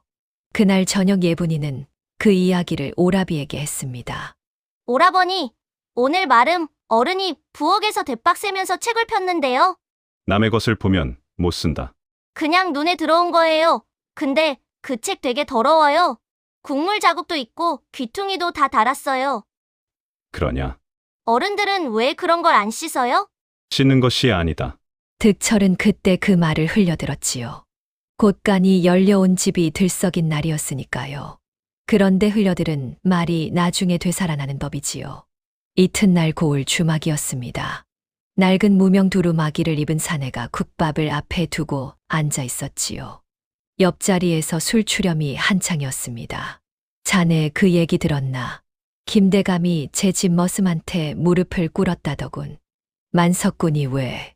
게다가 어제는 곳간을 2개나 열었다면서. 사내의 젓가락이 멈췄습니다. 알아보러 가면 저쪽이 옷을 갈아입소. 그러면 나는 옷만 보고 오는 것이오. 승지가 입을 다물었지요. 다만 이 고을은 조금 더 있어 봅시다. 곳간을 연지 닷새만이었지요. 관아에서 사람이 왔습니다. 고을 현감이 직접 온다는 기별이었지요. 현감은 한 고을을 맡아 다스리는 벼슬아치를 이르는 말입니다. 기별을 받은 김희현이 마루 기둥을 붙들었습니다. 무슨 일로 오신다 하오. 문안이라 하옵니다. 문안이라니 현감이 이 집의 문안을 왜 오오. 이 댁에 귀한 손이 계시다는 말을 들으셨답니다. 김희현이 기둥을 놓쳤습니다. 무릎이 꺾여 마루에 주저앉았지요. 되돌릴 수 없소. 되돌릴 것이 무엇입니까? 대감마님께서 마당에 무릎을 꿇으신 것을 100명이 봤습니다. 이 말에는 가시가 있었지요. 마름의 목소리가 처음으로 주인에게 나를 세운 순간이었습니다. 현감이 온 것은 이튿날 해가 한나절 올랐을 무렵이었습니다. 가마에서 내린 현감은 40쯤 되어 보였지요. 그는 대문 안에 들어서자마자 갓을 바로 했습니다. 김 대감 오랜만이 오시다. 어인 걸음이시오. 연말 순시올시다. 소문이 하도 요란해서. 현감의 눈이 마당을 훑었습니다. 대청과 툇마루와 건넌방 문을 차례로 훑었지요.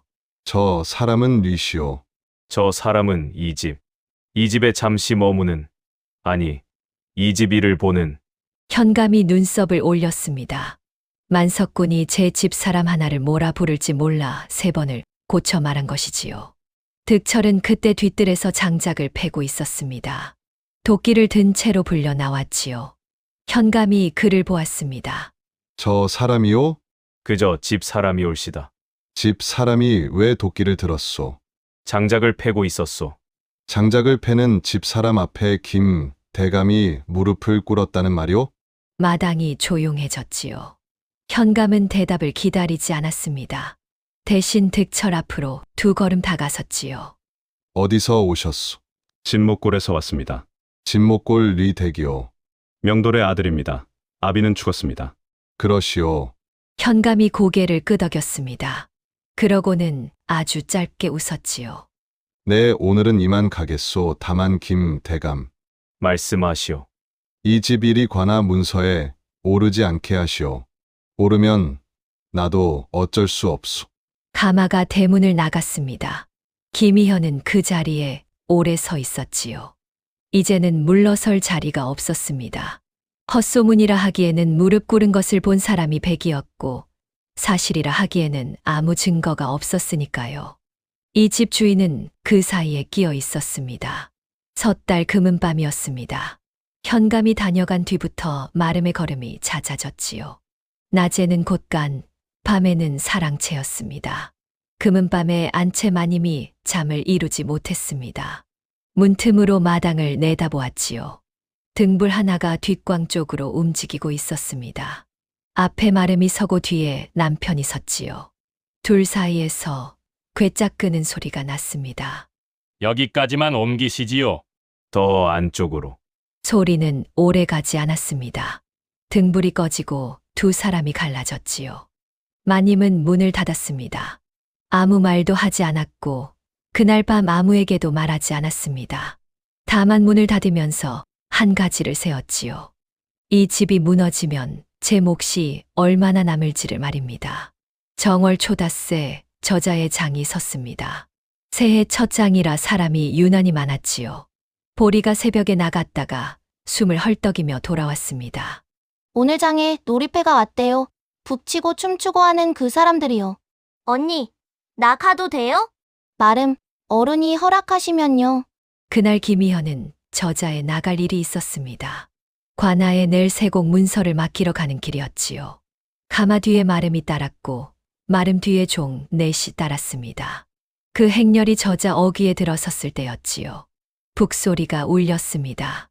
사람들이 우르르 몰려가는 쪽에 멍석이 깔려 있었지요. 놀이패였습니다. 얼굴에 분을 바른 사내들이 저마다 옷을 갖춰 입고 있었지요. 그 가운데 하나가 붉은 옷에 금빛관을 쓰고 있었습니다. 임금 노릇을 하는 광대였지요. 광대가 팔을 벌리고 목청을 높였습니다. 과인이 오늘 이 고을을 살피러 왔노라. 사람들이 배를 잡고 웃었습니다. 몇몇은 무릎을 꿇는 신용을 하며 넙죽절을 했지요. 김희현의 가마가 그 앞에서 멎었습니다. 바로 그때였지요. 구경꾼 사이를 비집고 나온 아이 하나가 손가락으로 멍석을 가리켰습니다. 저거예요. 언니, 저거. 내가 저번 장날에 본 임금님. 보리가 아이 손을 잡아당겼지요. 쉿, 조용히 해요. 진짜라니까요. 저 사람 얼굴이 우리 오라버니하고 똑같잖아요. 멍석 위의 광대는 분을 두껍게 바르고 있었습니다. 눈썹은 먹으로 굵게 그렸고 턱에는 수염을 붙였지요. 그러니 20 안팎의 젊은 사내면 누구든 그 얼굴로 보였을 것입니다. 9살 아이의 눈에는 오라비도 그 중 하나였겠지요. 가마 안에서 그 소리를 들은 사람이 있었습니다. 김희현이 가마 문을 열어젖혔습니다. 발을 헛디뎌 땅에 손을 짚었지요. 그러고도 아이를 향해 걸어갔습니다. 방금 뭐라 했느냐? 보리가 예분이를 등 뒤로 숨겼지요. 아이야, 내가 저번 장날에 임금을 보았다고 했느냐? 얘 저기 저 사람이요. 저 사람이라니. 저것은 광대다. 광대가 뭐예요? 저것은 임금이 아니라 임금 흉내를 내는 자라는 말이다. 예분이가 눈을 깜빡였습니다. 그러고는 이렇게 말했지요. 나는 임금님이 진짜 있는 줄 몰랐어요. 김희현의 얼굴에서 핏기가 가셨습니다. 머릿속에서 지난 2달이 한꺼번에 되감겼지요. 담 너머로 들은 그 한마디. 우리 오라버니 얼굴하고 똑같아요. 아이가 본 것은 임금이 아니라 광대였습니다. 그리고 그 뒤에 아이가 덧붙였다는 말도 이제야 뜻이 맞았지요. 오라버니가 쓸데없는 소리 말라고 했다는 말입니다. 그것은 신분을 감추라는 뜻이 아니었습니다. 그저 광대 얘기를 그만하라는 뜻이었지요.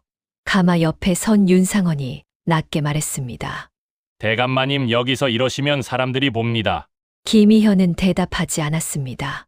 그는 몸을 돌려 저자 한복판에 그대로 섰지요. 사방에서 웃음소리가 났습니다. 광대를 보고 웃는 웃음이었는데 이 집 주인의 귀에는 세상이 저를 보고 웃는 소리로 들렸습니다. 가마를 돌리시오. 세곡 문서는 어찌하옵니까? 돌리라 했소. 가마가 저자를 떠났지요. 그 뒤를 따라가던 마름은 아무 말도 하지 않았지요. 다만 걸음을 옮기면서 속으로 셈을 다시 시작했습니다. 저자에서 돌아온 예분이는 아무것도 몰랐습니다. 아이는 부엌 앞에서 오라비를 붙잡고 신이 나서 떠들었지요. 오라버니, 오늘 북치는 사람들 봤어요. 임금님 옷 입은 사람도 있었어요. 그랬느냐? 그런데 대감마님이 나한테 저번 장날에 임금님 봤냐고 물어봤어요. 득철이 장작 패던 손을 멈췄습니다. 너는 뭐라 했느냐? 봤다고 했지요. 그랬더니 그건 광대라고 했어요. 예분아, 그 얘기를 전에 누구한테 했느냐? 보리 언니한테요. 눈 오던 날 부엌에서요.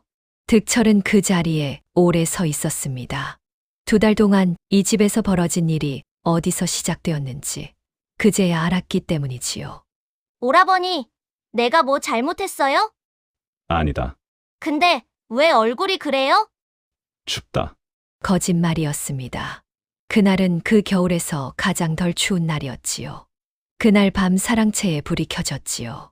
김희현은 아랫목에 앉아 있었습니다. 갓도 벗지 않은 채였지요. 부르셨습니까? 앉으시오. 윤상원이 앉았습니다. 주인의 얼굴을 보고 그는 놀랐지요. 울고 있을 줄 알았는데 아니었습니다. 아주 차분한 얼굴이었습니다. 마름 셈을 하나 합시다. 무슨 셈이옵니까? 그자가 이 집에 들어온 날부터 오늘까지 받은 것과 준 것과 말한 것을 전부 적으시오. 전부 말씀이십니까? 쌀 한 톨까지. 윤상원이 붓을 들었지요. 명주 두루마기 한 벌, 은자 10냥. 다만 그 자리에서 돌려주었습니다. 돌려준 것은 적지 마시오. 마름의 붓이 멈췄지요. 돌려준 것을 적지 않으면 셈이 어긋납니다. 어긋나게 적으라는 말이오. 대감마님, 황부자가 논 서마지기를 들고 왔소. 그것도 적으시오. 그것도 받지 않았습니다. 들고 온 것은 사실이오. 윤상원은 잠시 붓을 든 채로 주인을 보았습니다. 이 사람이 지금 무엇을 만들려는지 알아챘기 때문이지요. 대감마님, 이것은 셈이 아니라 셈이오.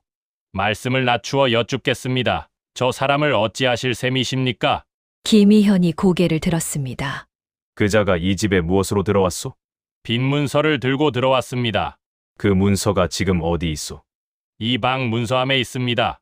그것을 태우지 마시오. 윤상원의 눈이 커졌습니다. 여태 이 집에서 위험한 종이는 무조건 태우는 것이 법이었으니까요. 그런데 주인이 태우지 말라고 합니다. 까닭을 여쭤도 되겠습니까? 그자는 빚이 20서미오 갚을 길이 없소. 그런 것이 어느 날 갑자기 이 고을 부자들 앞에 어른 소리를 들었소. 그러하옵니다. 그러면 세상이 뭐라 하겠소? 마름이 침을 삼켰습니다. 빚에 몰려 임금 행세를 했다. 그렇소. 그 문서가 그자의 죄를 밝히는 물건이오. 태우기는커녕 내가 제일 잘 간수해야 하오. 방 안이 조용해졌습니다. 밖에서 눈이 내리는 소리가 들렸지요. 그런데 그 소리가 이상하게 크게 들렸습니다. 하오나, 저 사람은 임금이라 말한 적이 한 번도 없습니다. 그 말은 자네 책에나 있소. 소인의 책에 23번 적혀 있습니다. 23번이든 100번이든 그 책을 꺼내 보일 사람이 누구요? 윤상원이 대답하지 못했습니다. 주인의 말이 맞았기 때문이지요. 그 책을 가진 사람은 자기였고 자기는 이 집 사람이었습니다. 내일부터 그 자를 안뜰에서 내리시오. 그리고 사람을 붙이시오. 어디에 붙입니까?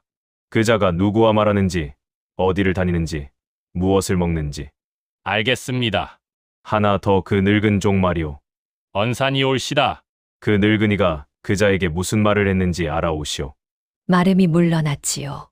그날 밤 건넌방의 화로는 갈리지 않았습니다. 제가 식어갈 때까지 아무도 오지 않았지요. 득철은 그것으로 알았습니다. 무언가가 끝났다는 것을 말이지요. 이튿날 새벽 건넌방 문이 밖에서 열렸습니다. 일어나게 짐 챙기게. 어디로 갑니까? 행랑일세. 종배의 목소리에 힘이 없었지요. 득철은 요를 개고 화로를 들고 나왔습니다. 마당을 건너는데 종들이 하던 일을 멈추고 쳐다보았습니다. 어제까지 절하던 눈이 오늘은 달랐지요. 어제 저자에서 무슨 일이 있었나? 저는 저자에 안 갔습니다. 그런데 왜 일이 되었나? 모르겠습니다. 종배가 짐을 받아들었습니다. 받아들면서 목소리를 낮췄지요. 내가 술자리에서 입을 놀렸네. 고리 다 아는데 저만 모르겠습니까? 자네, 나한테 화 안 나나? 모르겠습니다. 두 사람이 행랑채 문턱을 넘었습니다. 집 위에 자리를 펴는데 마당 건너에서 마름의 종 하나가 이쪽을 보고 서 있었지요. 아침부터 저녁까지 그 자리에 서 있을 사람이었습니다. 소문을 퍼뜨리는 데는 사흘이면 충분했습니다. 마름이 먼저 손을 댄 곳은 행랑채였지요. 그는 저녁마다 봉당에 들러 말을 흘렸습니다. 자네들, 지난달 상에 올랐던 고기가 어디서 나온 줄 아나? 곳간에서 나왔겠지요. 그 곳간이 왜 열렸는지도 아나? 대감마님이 여셨지요. 대감마님이 왜 여셨을까? 종배가 대답을 못했습니다. 마름은 그 침묵을 오래 두었지요. 누가 옆에서 부추기지 않으면 만석군이 곳간을 여나? 부축이다니요. 저자에서 사람들이 저 사람에게 매달렸다지 소장료를 깎아달라고. 그건 저 사람이 청한 게 아니라 청한 적 없는 사람 앞에 왜 100명이 줄을 서나? 봉당이 조용해졌습니다. 한 사람이 흔들리면 옆 사람도 흔들리는 법이지요. 사흘 뒤에는 행랑 식구 7 가운데 셋이 득철과 말을 섞지 않았습니다. 저자의 소문은 더 빨리 뒤집혔지요. 그 사람이 임금이 아니었대. 빚쟁이라대. 20섬을 못 갚아 몸으로 들어온 자라더군. 그런 자가 어른 소리를 들었단 말인가. 우리가 절을 했지 뭔가. 절을. 황성만은 사람을 시켜 그날의 괴짝 이야기를 지웠습니다. 서덕수는 아예 소장료를 앞당겨 갖다 냈지요. 부끄러움이 화로 바뀌는 데는 하루도 걸리지 않았습니다. 마름은 그 화를 모아 한 곳으로 몰았지요. 정월 열이틀 김희현이 마름을 불렀습니다. 그 자가 요즘 무얼 하오? 행랑에서 나무를 하고 있습니다. 그 아이는? 부엌에 있습니다. 그 아이를 아랫역 서부자 댁에 보내시오. 윤상원이 고개를 들었지요. 9살입니다. 9살이면 부엌 일은 하오. 저 사람이 가만히 있지 않을 것입니다. 가만히 있지 않으면 좋소. 마름은 그제야 주인의 뜻을 알아들었습니다. 아이를 보내려는 것이 아니라 사내를 흔들려는 것이었지요. 그날 저녁 마름이 부엌으로 갔습니다. 보리야, 이 아이 짐을 싸라. 어디로 보내십니까? 아랫역이다. 예분이가 보리 뒤로 숨었지요. 나 오라버니랑 있을래요. 누가 물었느냐? 득철이 마당을 가로질러 왔습니다. 손에 든 도끼를 문간에 세우고 들어섰지요. 그 아이는 제 누이입니다. 종의 누이는 종이다. 빚은 제가 갚습니다. 20섬 전부 제가 갚겠습니다. 몇 해에 갚을 셈이냐? 몇 해든 갚겠습니다. 그 사이에 저 아이는 밥을 안 먹느냐? 득철이 대답하지 못했습니다. 마름의 말에는 틀린 데가 없었지요. 그런데 틀린 데가 없는 말이 늘 옳은 것은 아닙니다. 마름, 어른. 말해라. 제 몫을 반으로 줄이겠습니다. 그러면 한 사람 밥값이 남습니다. 내 몫이 이미 반이다. 그러면 넷으로 줄이겠습니다. 윤상원이 잠깐 말을 잃었습니다.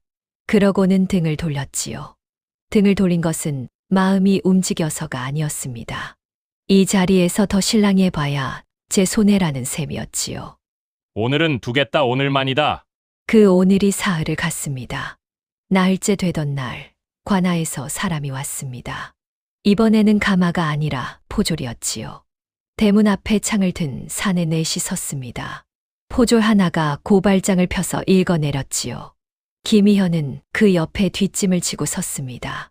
이 집 머슴 득철이 임금을 사칭하여 고을 부자들을 위협하고 곡식과 논을 뜯어냈다는 것이다.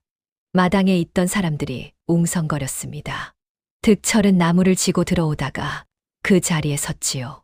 지게를 진 채로 고발장을 끝까지 들었습니다.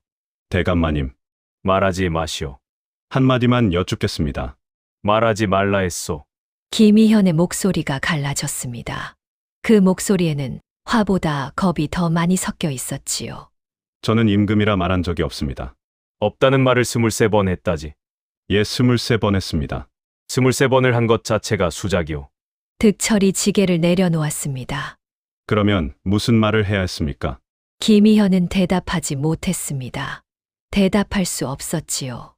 아니라고 해도 수작이고 그렇다고 해도 죄라면 처음부터 답이 없는 물음이었으니까요. 오늘 밤 안으로 이 집을 나가시오. 그 아이도 데리고. 대감마님 관아에 고발한 자를 내보내면 내보내는 것이 아니오. 쫓아내는 것이오. 포졸들은 그날 밤 사람을 잡아가지 않았습니다.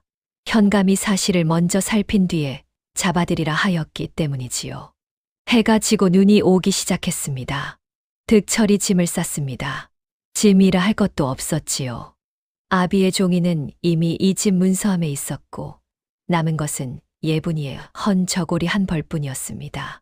대문 앞에서 언산 영감이 지팡이를 짚고 서 있었지요.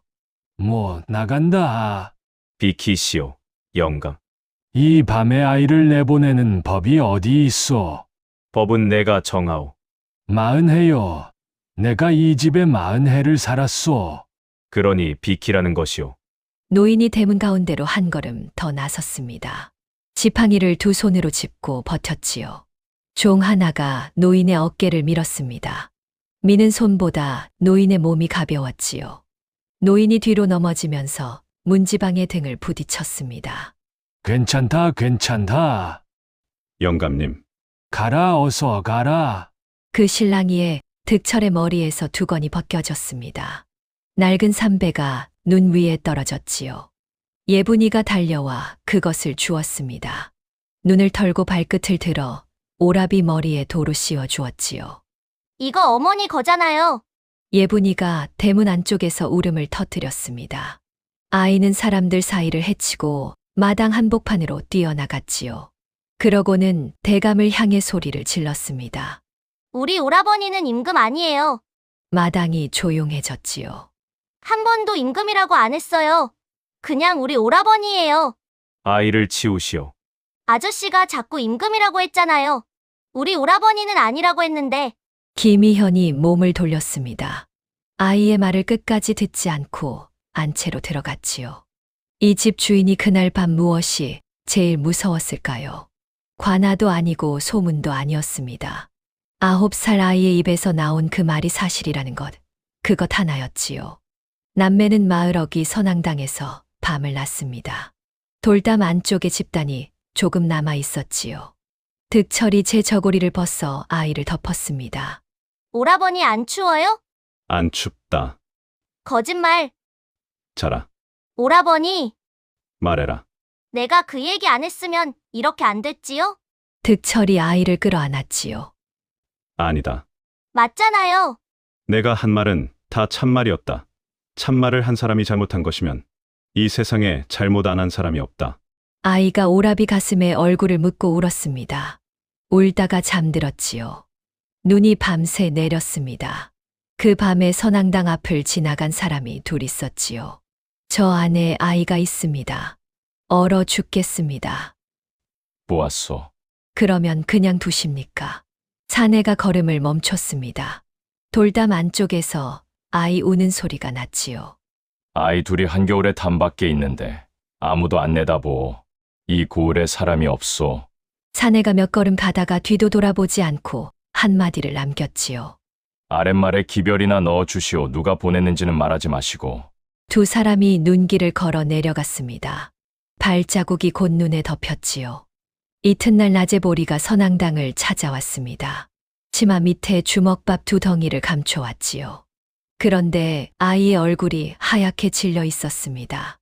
언산 영감님이 영감님이 왜요? 어젯밤에 2사람 찾는다고 눈밭에 나가셨대요. 새벽에 도랑에서 찾았는데 살아 계십니까? 아직은요. 그런데 말씀을 못 하세요. 득철이 자리에서 일어났지요. 예분아, 여기 있어라. 오라버니, 어디 가요?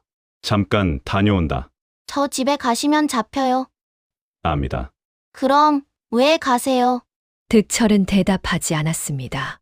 삼배 2건을 고쳐 쓰고 눈길을 걸어 내려갔지요. 대문은 열려 있었습니다. 마당을 가로질러 가는 그를 종들이 막지 않았습니다. 막을 생각을 못한 것이지요. 쫓겨난 자가 제 발로 걸어 들어오는 것을 본 적이 없었으니까요. 행랑채 문을 열자 언산 영감이 누워 있었습니다. 숨소리가 얕았지요. 득철이 그 옆에 무릎을 꿇었습니다. 영감님, 노인이 눈을 떴습니다. 입술이 움직였는데 소리가 나오지 않았지요. 말씀하지 마십시오. 노인의 손이 득철의 손목을 잡았습니다. 그러고는 아주 작은 소리로 말했지요. 내 아비는 그럴 사람이 아니다. 예, 그 애도 곡식이 남았다. 내가 봤다. 들었습니다. 기억하고 있습니다. 기억만 하지 말고 노인이 숨을 골랐습니다. 이제는 물어라. 그것이 마지막 말이었지요. 그날 밤 언산 영감은 40해를 산 집의 행랑채에서 숨을 거두었습니다. 죽는 자리에 주인은 오지 않았지요. 득철이 아직 그 방에 있을 때 마름이 종을 데리고 들어왔습니다. 묶어라. 도망 안 갑니다. 묶으라 했다. 새끼줄이 손목에 감겼습니다. 기둥에 걸려있던 그 새끼줄이었지요. 굵기가 들쭉날쭉한 득철이 처음 꼬아본 그 줄이었습니다. 헛간 문이 닫혔습니다. 안은 캄캄했고 집 냄새가 났지요. 득철은 벽에 등을 대고 앉았습니다. 손목이 아프지는 않았습니다. 다만 아까 노인의 손이 잡았던 자리가 자꾸 뜨거웠지요. 이제는 물어라. 그 말을 몇 번이나 되뇌었는지 모릅니다. 득철은 여태 한 번도 물어본 적이 없었습니다. 아비가 갚으라 했으니 갚는 것이었지요. 20섬이라 적혀 있으니 20섬인 것이었습니다. 그것을 의심하는 일은 죽은 아비를 의심하는 일 같아서 아예 생각을 하지 않았지요. 그런데 노인은 아비를 의심하라고 한 것이 아니었습니다. 종이를 의심하라는 말씀이셨습니까? 어둠 속에 대고 물었지요. 물어놓고 저도 놀랐습니다. 이 집에 들어온 뒤로 제 입에서 물음이 나온 것은 처음이었으니까요. 헛간 문틈으로 눈발이 들이쳤습니다. 득철은 묶인 손을 무릎에 얹고 그 틈을 오래 보았습니다. 넉섬이 6, 개 22섬이 되었다고 했지. 늙은 농부의 말이 떠올랐지요. 갚았는데 갚은 것으로 안 적혔다던 사람들의 말도 떠올랐습니다. 그리고 아비가 남긴 종이에는 20섬이 적혀 있었습니다. 넷이 살던 집이었지요. 어미가 죽고는 셋이었습니다. 그 셋이 20섬을 꾸어다 무엇에 썼겠습니까? 득철은 눈을 감았습니다. 밤이 아주 길었지요. 문 밖에서 사람 소리가 났다가 멀어졌지요. 누가 지키는지는 알 수 없었습니다. 새벽녘에 문틈으로 무언가가 들어왔습니다. 주먹밥이었지요. 보리가 놓고 간 것이었습니다. 그 옆에 종이 쪼가리 하나가 있었는데 글자가 삐뚤빼뚤했습니다. 예분이는 아랫말 최서방 댁에 있어요. 득철이 그 종이를 손바닥에 오래 쥐고 있었습니다. 그러고는 처음으로 소리내어 말했지요. 영감님 묻겠습니다. 헛간 안에는 아무도 없었습니다. 대답할 사람은 이미 없었지요. 헛간에서 맞은 2번째 아침이었습니다. 문틈으로 들어온 빛이 집 더미 위에 한 줄로 떨어졌지요. 득철은 그 빛을 보며 첫날 밤 봉당을 떠올렸습니다. 촛불도 없던 봉당에서 노인이 했던 말이 있었지요. 제가 보고 싶은 것만 보는 눈은 앞에 선 사람을 끝내 보지 못하느니라. 그때는 대감을 두고 한 말인 줄 알았습니다. 그런데 아니었지요. 노인은 그 밤에 대감을 본 적도 없었습니다. 노인이 보고 있던 것은 종배였지요. 그리고 종배 옆에 앉은 낯선 젊은이였습니다. 저한테 하신 말씀이었습니까? 득철이 집더미에 대고 물었습니다. 2달 동안 그는 제 아비를 보고 싶은 대로 보았지요. 남의 것 하나 더 가져가는 걸 병처럼 여기던 사람. 그 아비가 20섬을 꾸었다는 종이를 2해 동안 품고 다니면서도 그는 한 번도 셈을 맞춰 보지 않았습니다. 아비를 믿는 것과 종이를 믿는 것은 다른 일이었는데 말이지요. 제가 제 눈으로 안 봤습니다. 손목에 새끼줄이 살을 파고들었습니다. 그런데 이상하게 정신은 맑았지요. 바깥에서 발소리가 났습니다. 빗장이 열리고 종배가 들어왔습니다. 손에 흙이 잔뜩 묻어 있었지요. 영감님을 뒷산 소나무 사이에 묻고 오는 길일세. 압니다. 제가 나무하던 자리입니다. 종배가 집 위에 털썩 주저앉았습니다. 한참을 아무 말도 하지 않았지요. 내가 술자리에서 입만 안 놀렸어도 아저씨 탓이 아닙니다. 아니야. 나 때문에 소문이 났고 소문 때문에 현감이 왔고 현감 때문에 대감마님이 물러설 데가 없어졌네. 그리고 영감님이 죽었어. 득철이 고개를 들었습니다. 아저씨 하나 여쭙겠습니다. 말하게. 마름 어른 책에 제가 한 말이 적혀 있다고 들었습니다. 참말입니까? 참말일세. 밤마다 그 책에 뭘 적더군. 그 책이 지금 어디 있습니까? 사랑채 문서함에 있지. 대감마님 열쇠로만 열려. 하나 더 여쭙겠습니다. 이 덱 장부가 몇 권입니까? 종배가 눈을 크게 떴지요. 한 권이지. 관에 올리는 원장 말인가. 제 누이가 부엌에서 장부를 봤다고 했습니다. 마름 어른이 곡식 대러 들고 오셨다고요. 부엌에? 원장을 부엌에 들고 올 사람이 아닌데. 2 사람이 마주 보았습니다. 이제야 물음이 시작된 것이지요. 자네, 지금 무슨 생각을 하는 겐가? 아직 모릅니다. 그런데 물어보려고 합니다. 누구한테? 물을 수 있는 자리가 오면요. 종배가 자리에서 일어났습니다.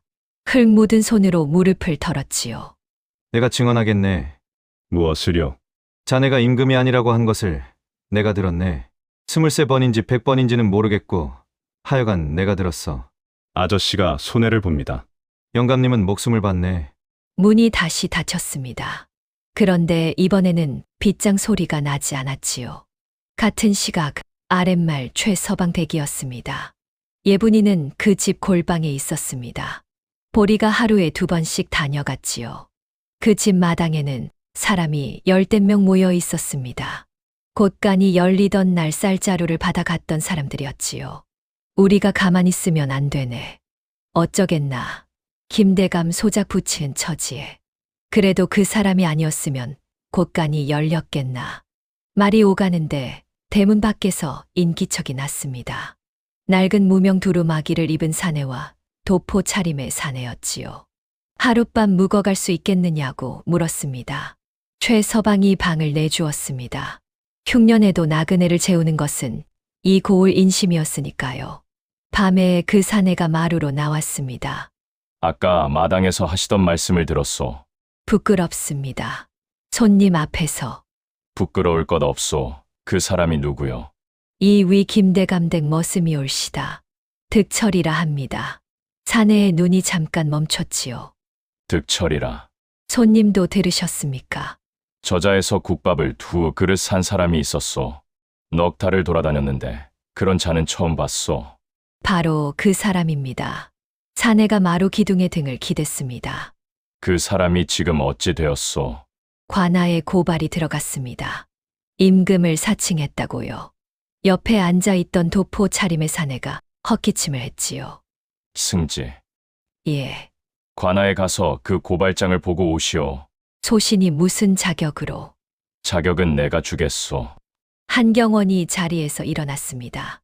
이 사람이 넉 달 동안 이 고을을 돌면서 처음으로 관아 문을 두드린 밤이었지요. 그가 새벽에 돌아왔습니다. 고발장에 붙은 문서가 하나 있습니다. 무엇이오? 빈 문서입니다. 진목골 명돌이 20섬을 꾸었다는 문서인데 김대감이 직접 붙였다 합니다. 제 손으로. 그자가 빚에 몰려 임금 행세를 했다는 증거라 하옵니다. 사내가 한참 동안 아무 말도 하지 않았습니다. 승지. 예, 사람이 제 죄를 감추려고 무엇을 꺼내는지 아시오? 모르겠습니다. 제일 아끼는 것을 꺼내오. 그것 말고는 남을 찌를 것이 없기 때문이오. 밖에서 첫 딸기 울었지요. 정월 열아흘에 김대감댁 마당이었습니다. 멍석이 깔리고 그 위에 상이 놓였지요. 현감이 상 뒤에 앉았고 그 옆에 포졸이 내섰습니다. 담 밖에는 구경꾼이 담을 따라 늘어섰지요. 새끼줄에 묶인 득철이 마당 가운데 끌려 나왔습니다. 두건은 그대로 쓰고 있었습니다. 이틀 동안 헛간에 있었는데도 등은 굽지 않았지요. 김희현이 상 앞으로 나섰습니다. 남색 도포에 갓을 쓰고 목소리를 가다듬었습니다. 이 차가 지난 2달 동안 이 집에 머물면서 스스로 귀한 신분인 척하여 이 사람을 속였소. 고을 부자들이 논과 은자를 들고 왔고 곡간이 열려 곡식 600섬이 나갔소. 이는 임금을 사칭한 죄이며 그 죄는 목숨으로 갚는 것이오.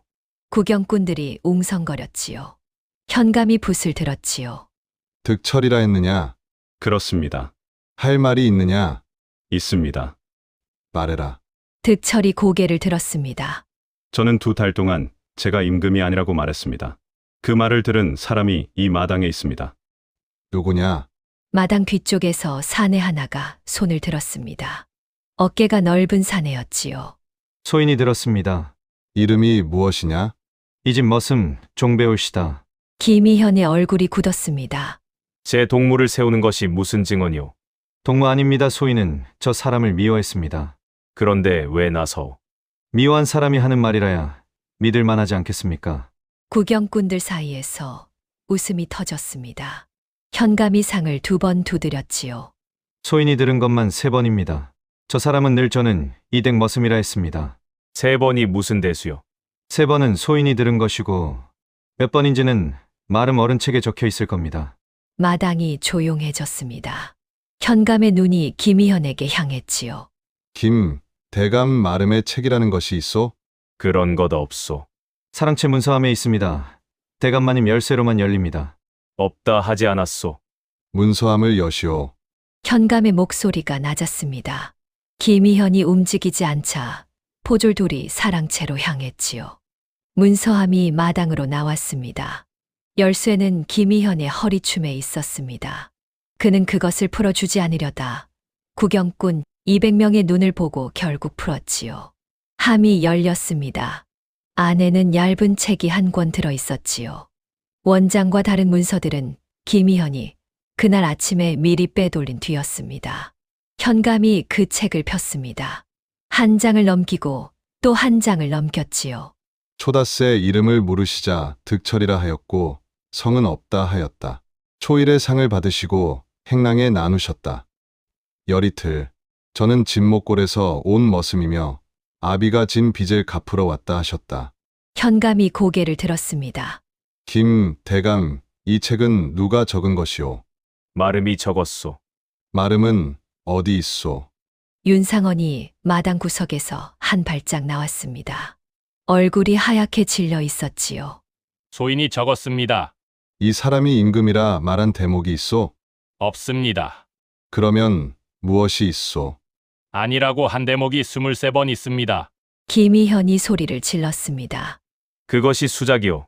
아니라고 23번을 하는 것이 어디 있소? 김, 대감. 아니라고 하면 할수록 더 그럴듯해지지 않소. 현감이 책을 상에 내려놓았지요. 그 말은 이 사람이 무엇을 해도 죄가 된다는 말이오. 김희현이 입을 다물었습니다. 그때 담 밖에서 사람들이 밀려 들어왔습니다. 곳간 곡식을 받아갔던 소장농들이었지요. 앞에 선 늙은 농부는 손에 헌집신 한 짝을 들고 있었습니다. 현감 날이 소인들이 아를 것이 있습니다요. 말하라. 저 사람은 우리한테 아무것도 받은 적이 없습니다. 논을 받았다 하지 않았느냐? 황 부자가 논문서를 들고 왔는데 그 자리에서 물렸습니다. 소인들이 봤습니다. 저 사람이 받은 명주하고 은자도 그날로 돌려줬습니다. 어디에 돌려주었느냐? 행랑채 궤에 그대로 있습니다요.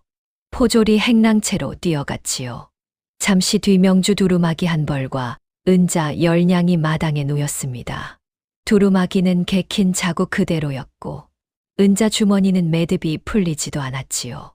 구경꾼들이 술렁였습니다. 저걸 2달을 안 썼단 말인가? 저 사람 저고리는 소매가 다 해졌는데 현감이 김희현을 보았지요. 김 대감, 이 사람이 뜯어냈다는 것이 대체 무엇이오? 김희현의 이마에 땀이 맺혔습니다.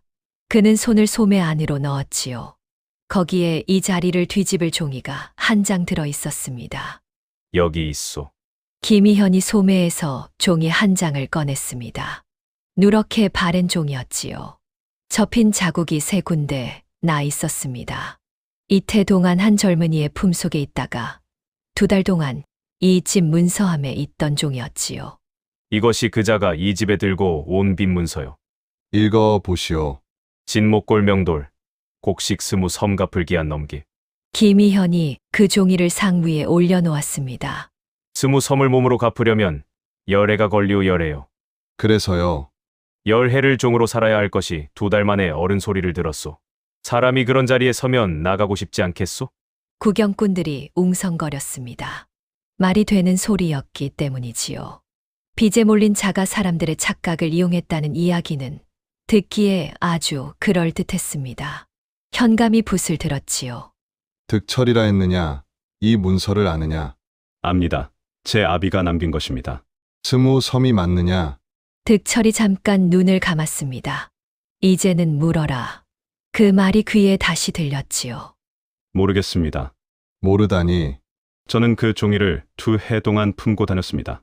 그런데 한 번도 셈을 맞춰 본 적이 없습니다. 셈이라니 무슨 셈이냐? 제 집은 넷이었습니다. 어머니가 돌아가시고는 셋이었습니다. 셋이 20섬을 꾸어다 무엇에 썼겠습니까? 마당이 조용해졌습니다. 김희현이 얼른 끼어들었지요. 제 아비가 한 일을 제가 어찌아오 노름을 했을 수도 있고, 제 아비는 소값도 2번에 나눠 받아간 사람입니다. 그것은 자네 말이지 증거가 아니오. 증거는 아니어도 증언은 됩니다. 마당 뒤쪽에서 종배가 나섰습니다. 이 집 늙은 종 언산 영감이 사흘 전에 죽었습니다. 죽기 전에 저 사람에게 한 말이 있습니다. 무슨 말이냐? 명돌이 곡식을 꾼 그 해에도 그 집에 제 먹곡식이 남아 있었다. 내가 봤다. 죽은 자의 말이 무슨 소용이오. 그러니 산 사람 것을 보시면 되겠습니다. 무엇을 본단 말이오.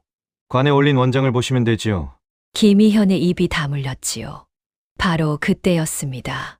담 밖에서 사람들이 갈라졌습니다. 낡은 무명 두루마기를 입은 사내 하나가 마당 안으로 걸어 들어왔지요. 왼쪽 눈썹에 옅은 흉이 하나 있는 사내였습니다. 포조리 창을 들어 막았습니다. 물러서시오. 여기는 구경할 자리가 아니오. 나는 구경하러 온 것이 아니오. 사내가 대답하기 전이었지요. 뒤따라 들어온 도포 차림의 사내가 품에서 종이 한 장을 꺼냈습니다. 그것을 2 손으로 펼쳐 들었지요. 현감이 그 종이를 보았습니다. 보고 나서 붓을 떨어뜨렸습니다. 그러고는 상 뒤에서 일어나 마당 흙바닥에 그대로 엎드렸지요. 전하, 이 2 글자가 마당에 떨어지자 200명이 한꺼번에 무릎을 꿇었습니다. 김희현만 서 있었습니다. 그는 서 있는 것이 아니라 서 있는 채로 굳은 것이었지요. 다리가 접히지 않았습니다. 김희현, 예. 꾸르시오. 김희현이 무릎을 꿇었습니다. 2달 전 이 마당에서 꿇었던 그 자리였지요. 임금이 상 앞으로 걸어갔습니다. 그러고는 빈 문서를 집어들었지요. 이 문서를 그대가 관에 붙였다지요. 그러하옵니다. 누가 시켜서 붙였소? 아무도 시키지 않았습니다. 제 손으로 꺼냈다는 말이오. 그자의 죄를 밝히려 함이었습니다. 좋소. 임금이 그 종이를 상에 내려놓았습니다. 그러면 이 문서가 참인지부터 봅시다. 명돌이 꾼 곡식이 얼마인지 관에 올린 원장을 가져오시오. 원장은 원장은 해마다 관에 올리는 것이 없다는 말은 안 나올 것이오. 김희현의 얼굴이 잿빛이 되었습니다. 내지 않으면 그 자체가 죄였지요. 원장을 감추는 자는 이미 무언가를 감춘 자니까요. 가져오너라. 원장이 마당에 나왔습니다. 표지가 반듯한 책이었지요. 승지가 장을 넘겨 진목골 항목을 찾았습니다. 진목골 명돌, 곡식 2섬, 마당이 뒤집혔지요. 2섬이래, 20섬이 아니라며. 김희현이 급히 말했지요. 적는 자가 잘못 적은 것이오. 2섬과 20섬은 획 하나 차이올시다. 그러면 어느 쪽이 잘못이오 원장이오? 문서요? 그야. 김희현이 말을 멈췄습니다. 원장이 틀렸다 하면 관을 속인 죄가 되고 문서가 틀렸다 하면 제가 낸 증거가 무너지지요. 어느 쪽으로 가도 벼랑이었습니다. 더 살펴봐야 하옵니다. 그럽시다. 바로 그때 담밖에서 아이 목소리가 났지요. 오라버니, 소장농들 사이에서 9살 아이가 뛰어나왔습니다. 뒤에서 보리가 손을 잡고 따라 들어왔지요. 포졸이 막으려 하자 임금이 손을 들었습니다. 두시오. 예분이가 마당 가운데로 나왔습니다. 오라비 옆에 서더니 상위에 놓인 책을 보았지요. 그러고는 고개를 갸웃했습니다. 이거 아닌데요. 마당이 조용해졌지요. 무엇이 아니라는 말이냐? 제가 부엌에서 본 책은 이거 아니에요. 내가 장부를 보았느냐? 마름, 어른이 곡식 세러 부엌에 들고 오셨어요. 저는 재 퍼내고 있었고요. 어떻게 다르냐? 예분이가 손가락으로 원장 귀퉁이를 짚었습니다. 이건 귀퉁이가 반듯하잖아요. 제가 본 건 여기가 닳아서 동그랬어요. 그리고 여기에 국물 흘린 자국이 있었어요. 갈색으로 이만큼요. 아이가 손가락으로 동그라미를 그렸지요. 제가 그거 보고 웃었거든요. 어른들 책에도 국물이 묻는구나 하고요. 윤상원이 한 걸음 물러섰습니다. 임금이 그 움직임을 보았지요. 마름. 예. 이 집에 장부가 몇 권이오? 한 권이옵니다. 아이는 2권이라 하는데 아이가 무엇을 알겠습니까? 그때 안채 쪽에서 여인의 목소리가 났습니다. 2권입니다. 대감의 부인이었습니다. 옥색 저고리 위에 겉옷을 걸치고 마루 끝에 서 있었지요. 여보. 섣달 금은밤에 마름이 광으로 무언가를 옮기는 소리를 들었습니다. 궤짝을 끄는 소리였지요. 무슨 소리를 하오? 저는 이 집 안주인입니다. 이 집이 무너지면 저도 같이 무너집니다. 부인의 목소리는 떨리지 않았습니다. 남편을 위한 말이 아니라 저를 위한 말이었으니까요. 광을 뒤지시오. 포졸들이 뒷광으로 갔습니다. 윤상원은 그 자리에 그대로 서 있었지요. 도망칠 생각도 변명할 생각도 하지 않았습니다. 그는 다른 셈을 하고 있었지요. 포졸들이 광에서 빈 궤짝만 들고 나왔습니다.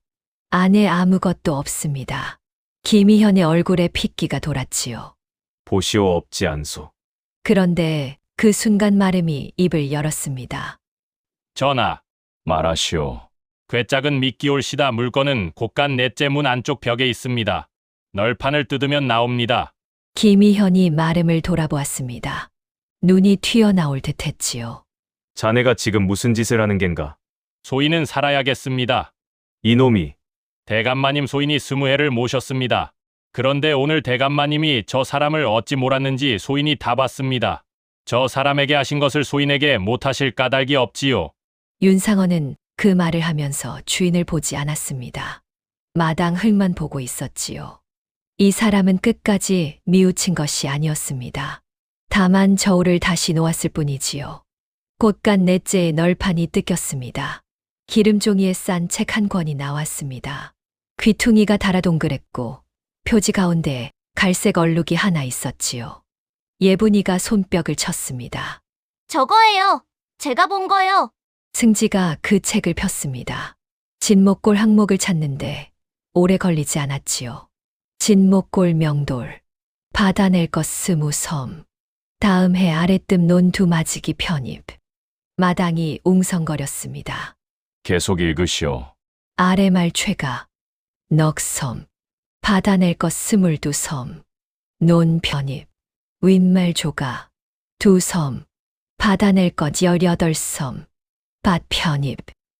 그만. 승지가 책을 덮었지요. 이 마당의 선소장농들 가운데 절반이 그 책 안에 있었습니다. 늙은 농부가 집신 한 짝을 떨어뜨렸지요. 그러고는 무릎을 꿇고 땅에 이마를 댔습니다. 우리가 갚은 것이 안 적힌 게 아니라 안 적기로 되어 있던 겁니다요. 임금이 김희현 앞에 섰지요. 원장에는 2섬, 문서에는 20섬, 뒷장부에는 받아낼 것 20섬이라 적혀 있소. 적는 자가 잘못 적으면 한 군데가 틀리오. 그런데 그대의 것은 세 군데가 다 맞아떨어지오. 소씨는 모르는 일이옵니다. 모르는 일을 왜 소매에서 꺼냈소? 김희현이 대답하지 못했습니다. 제 손으로 꺼낸 종이가 제 목을 조르고 있었지요. 소씨는 속았을 뿐입니다. 저 어린 것의 말에 속아 2달을 놀아놨습니다. 김희현이 품에서 누렇게 바랜 종이 한 장을 꺼냈습니다. 한양에서 온 그 서찰이었지요. 여기 이렇게 적혀 있습니다. 젊은 전하께서 평복으로 민심을 살피신다고. 임금이 그 서찰을 받아들었습니다. 2줄을 읽는데 오래 걸리지 않았지요. 그러고는 조용히 돌려주었습니다.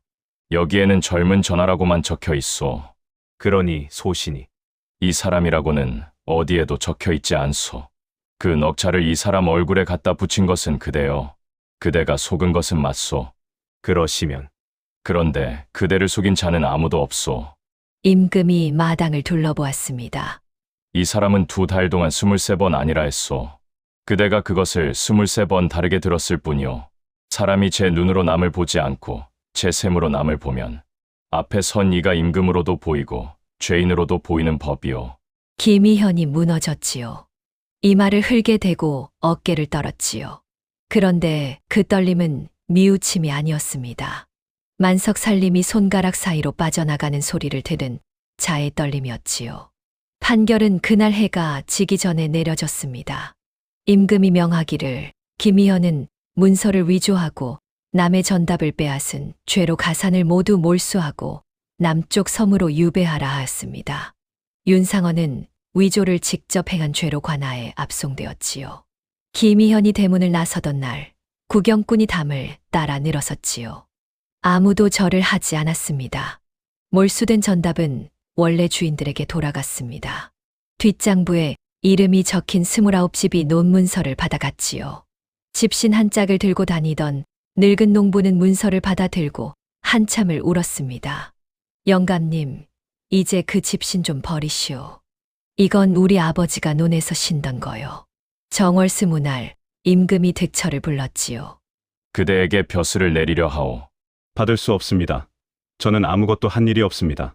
아무것도 안 한 자 때문에 잠긴 곳간이 열려 곡식 600섬이 나갔고 논 29자리가 돌아왔소. 그것은 제가 한 것이 아니라 저 사람들이 한 것입니다. 임금이 웃었지요. 그대는 참 대답을 어렵게 하는 사람이오. 송구합니다. 그러면 하나만 답하시오. 저자에서 국밥 2그릇을 왜 샀소? 득철이 잠깐 생각했습니다.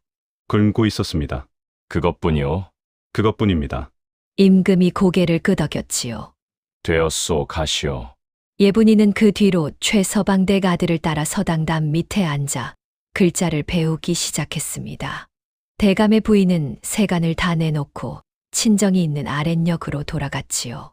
떠나기 전날 남매는 뒷산에 올랐습니다. 소나무 2그루 사이에 흙이 아직 붉었습니다. 봉분이라 할 것도 없는 자리였지요. 득철이 품에서 새끼줄 한 발을 꺼냈지요. 굵기가 들쭉날쭉한 줄이었습니다. 봉당에서 처음 꼬아본 그 줄이고 며칠 전 제 손목을 묶었던 그 줄이었습니다. 그는 그것을 무덤 앞에 놓았지요. 영감님 물었습니다. 할아버지, 오라버니가 물었대요. 그리고 답을 들었습니다. 바람이 소나무를 지나갔지요. 대답은 없었습니다. 그런데 대답이 없어도 되는 물음이 있는 법입니다. 봄이 오기 전에 남매는 고향으로 돌아갔습니다. 진목골로 넘어가는 고개는 여전히 반나절 길이었지요. 논두길에는 아직 서리가 앉아 있었습니다. 떠나올 때와 같은 길이었습니다. 다른 것이 하나 있었지요. 이번에는 2 사람의 손에 논문서가 들려 있었습니다. 아비의 논, 아랫뜸 2마지기였지요. 오라버니, 우리 진짜 왔네요. 왔다. 오라버니가 온다고 했잖아요. 그랬지. 예분이가 논둑을 뛰어갔습니다. 뛰다가 넘어지고 넘어져서 웃었지요. 득철이 걸음을 멈추고 머리에 쓴 것을 고쳤었습니다. 6해를 쓰고도 실이 터지지 않은 어머니가 짜놓은 삼배 2건이었습니다. 이번에는 아무도 그것을 버리라 하지 않았지요. 훗날 이 고을 사람들은 이 이야기를 이렇게 전했다고 합니다. 만석군이 머슴을 임금으로 알아보고 무릎을 꿇었는데 정작 그 앞에 진짜 임금이 섰을 때는 알아보지 못했다고 말입니다. 그가 2번 다 틀린 까닭은 눈이 나빠서가 아니었지요. 제가 보고 싶은 것을 먼저 정해놓고 사람을 보았기 때문입니다. 사람을 셈으로 재는 눈에는 앞에 선 이가 끝내 보이지 않는 법이지요. 다음 영상을 빠르게 만나보시려면 좋아요와 구독을 눌러주세요. 지금 화면에 나오는 더 재미있는 영상들도 함께 해주세요. 그럼 모두 행복한 하루 보내세요. 감사합니다.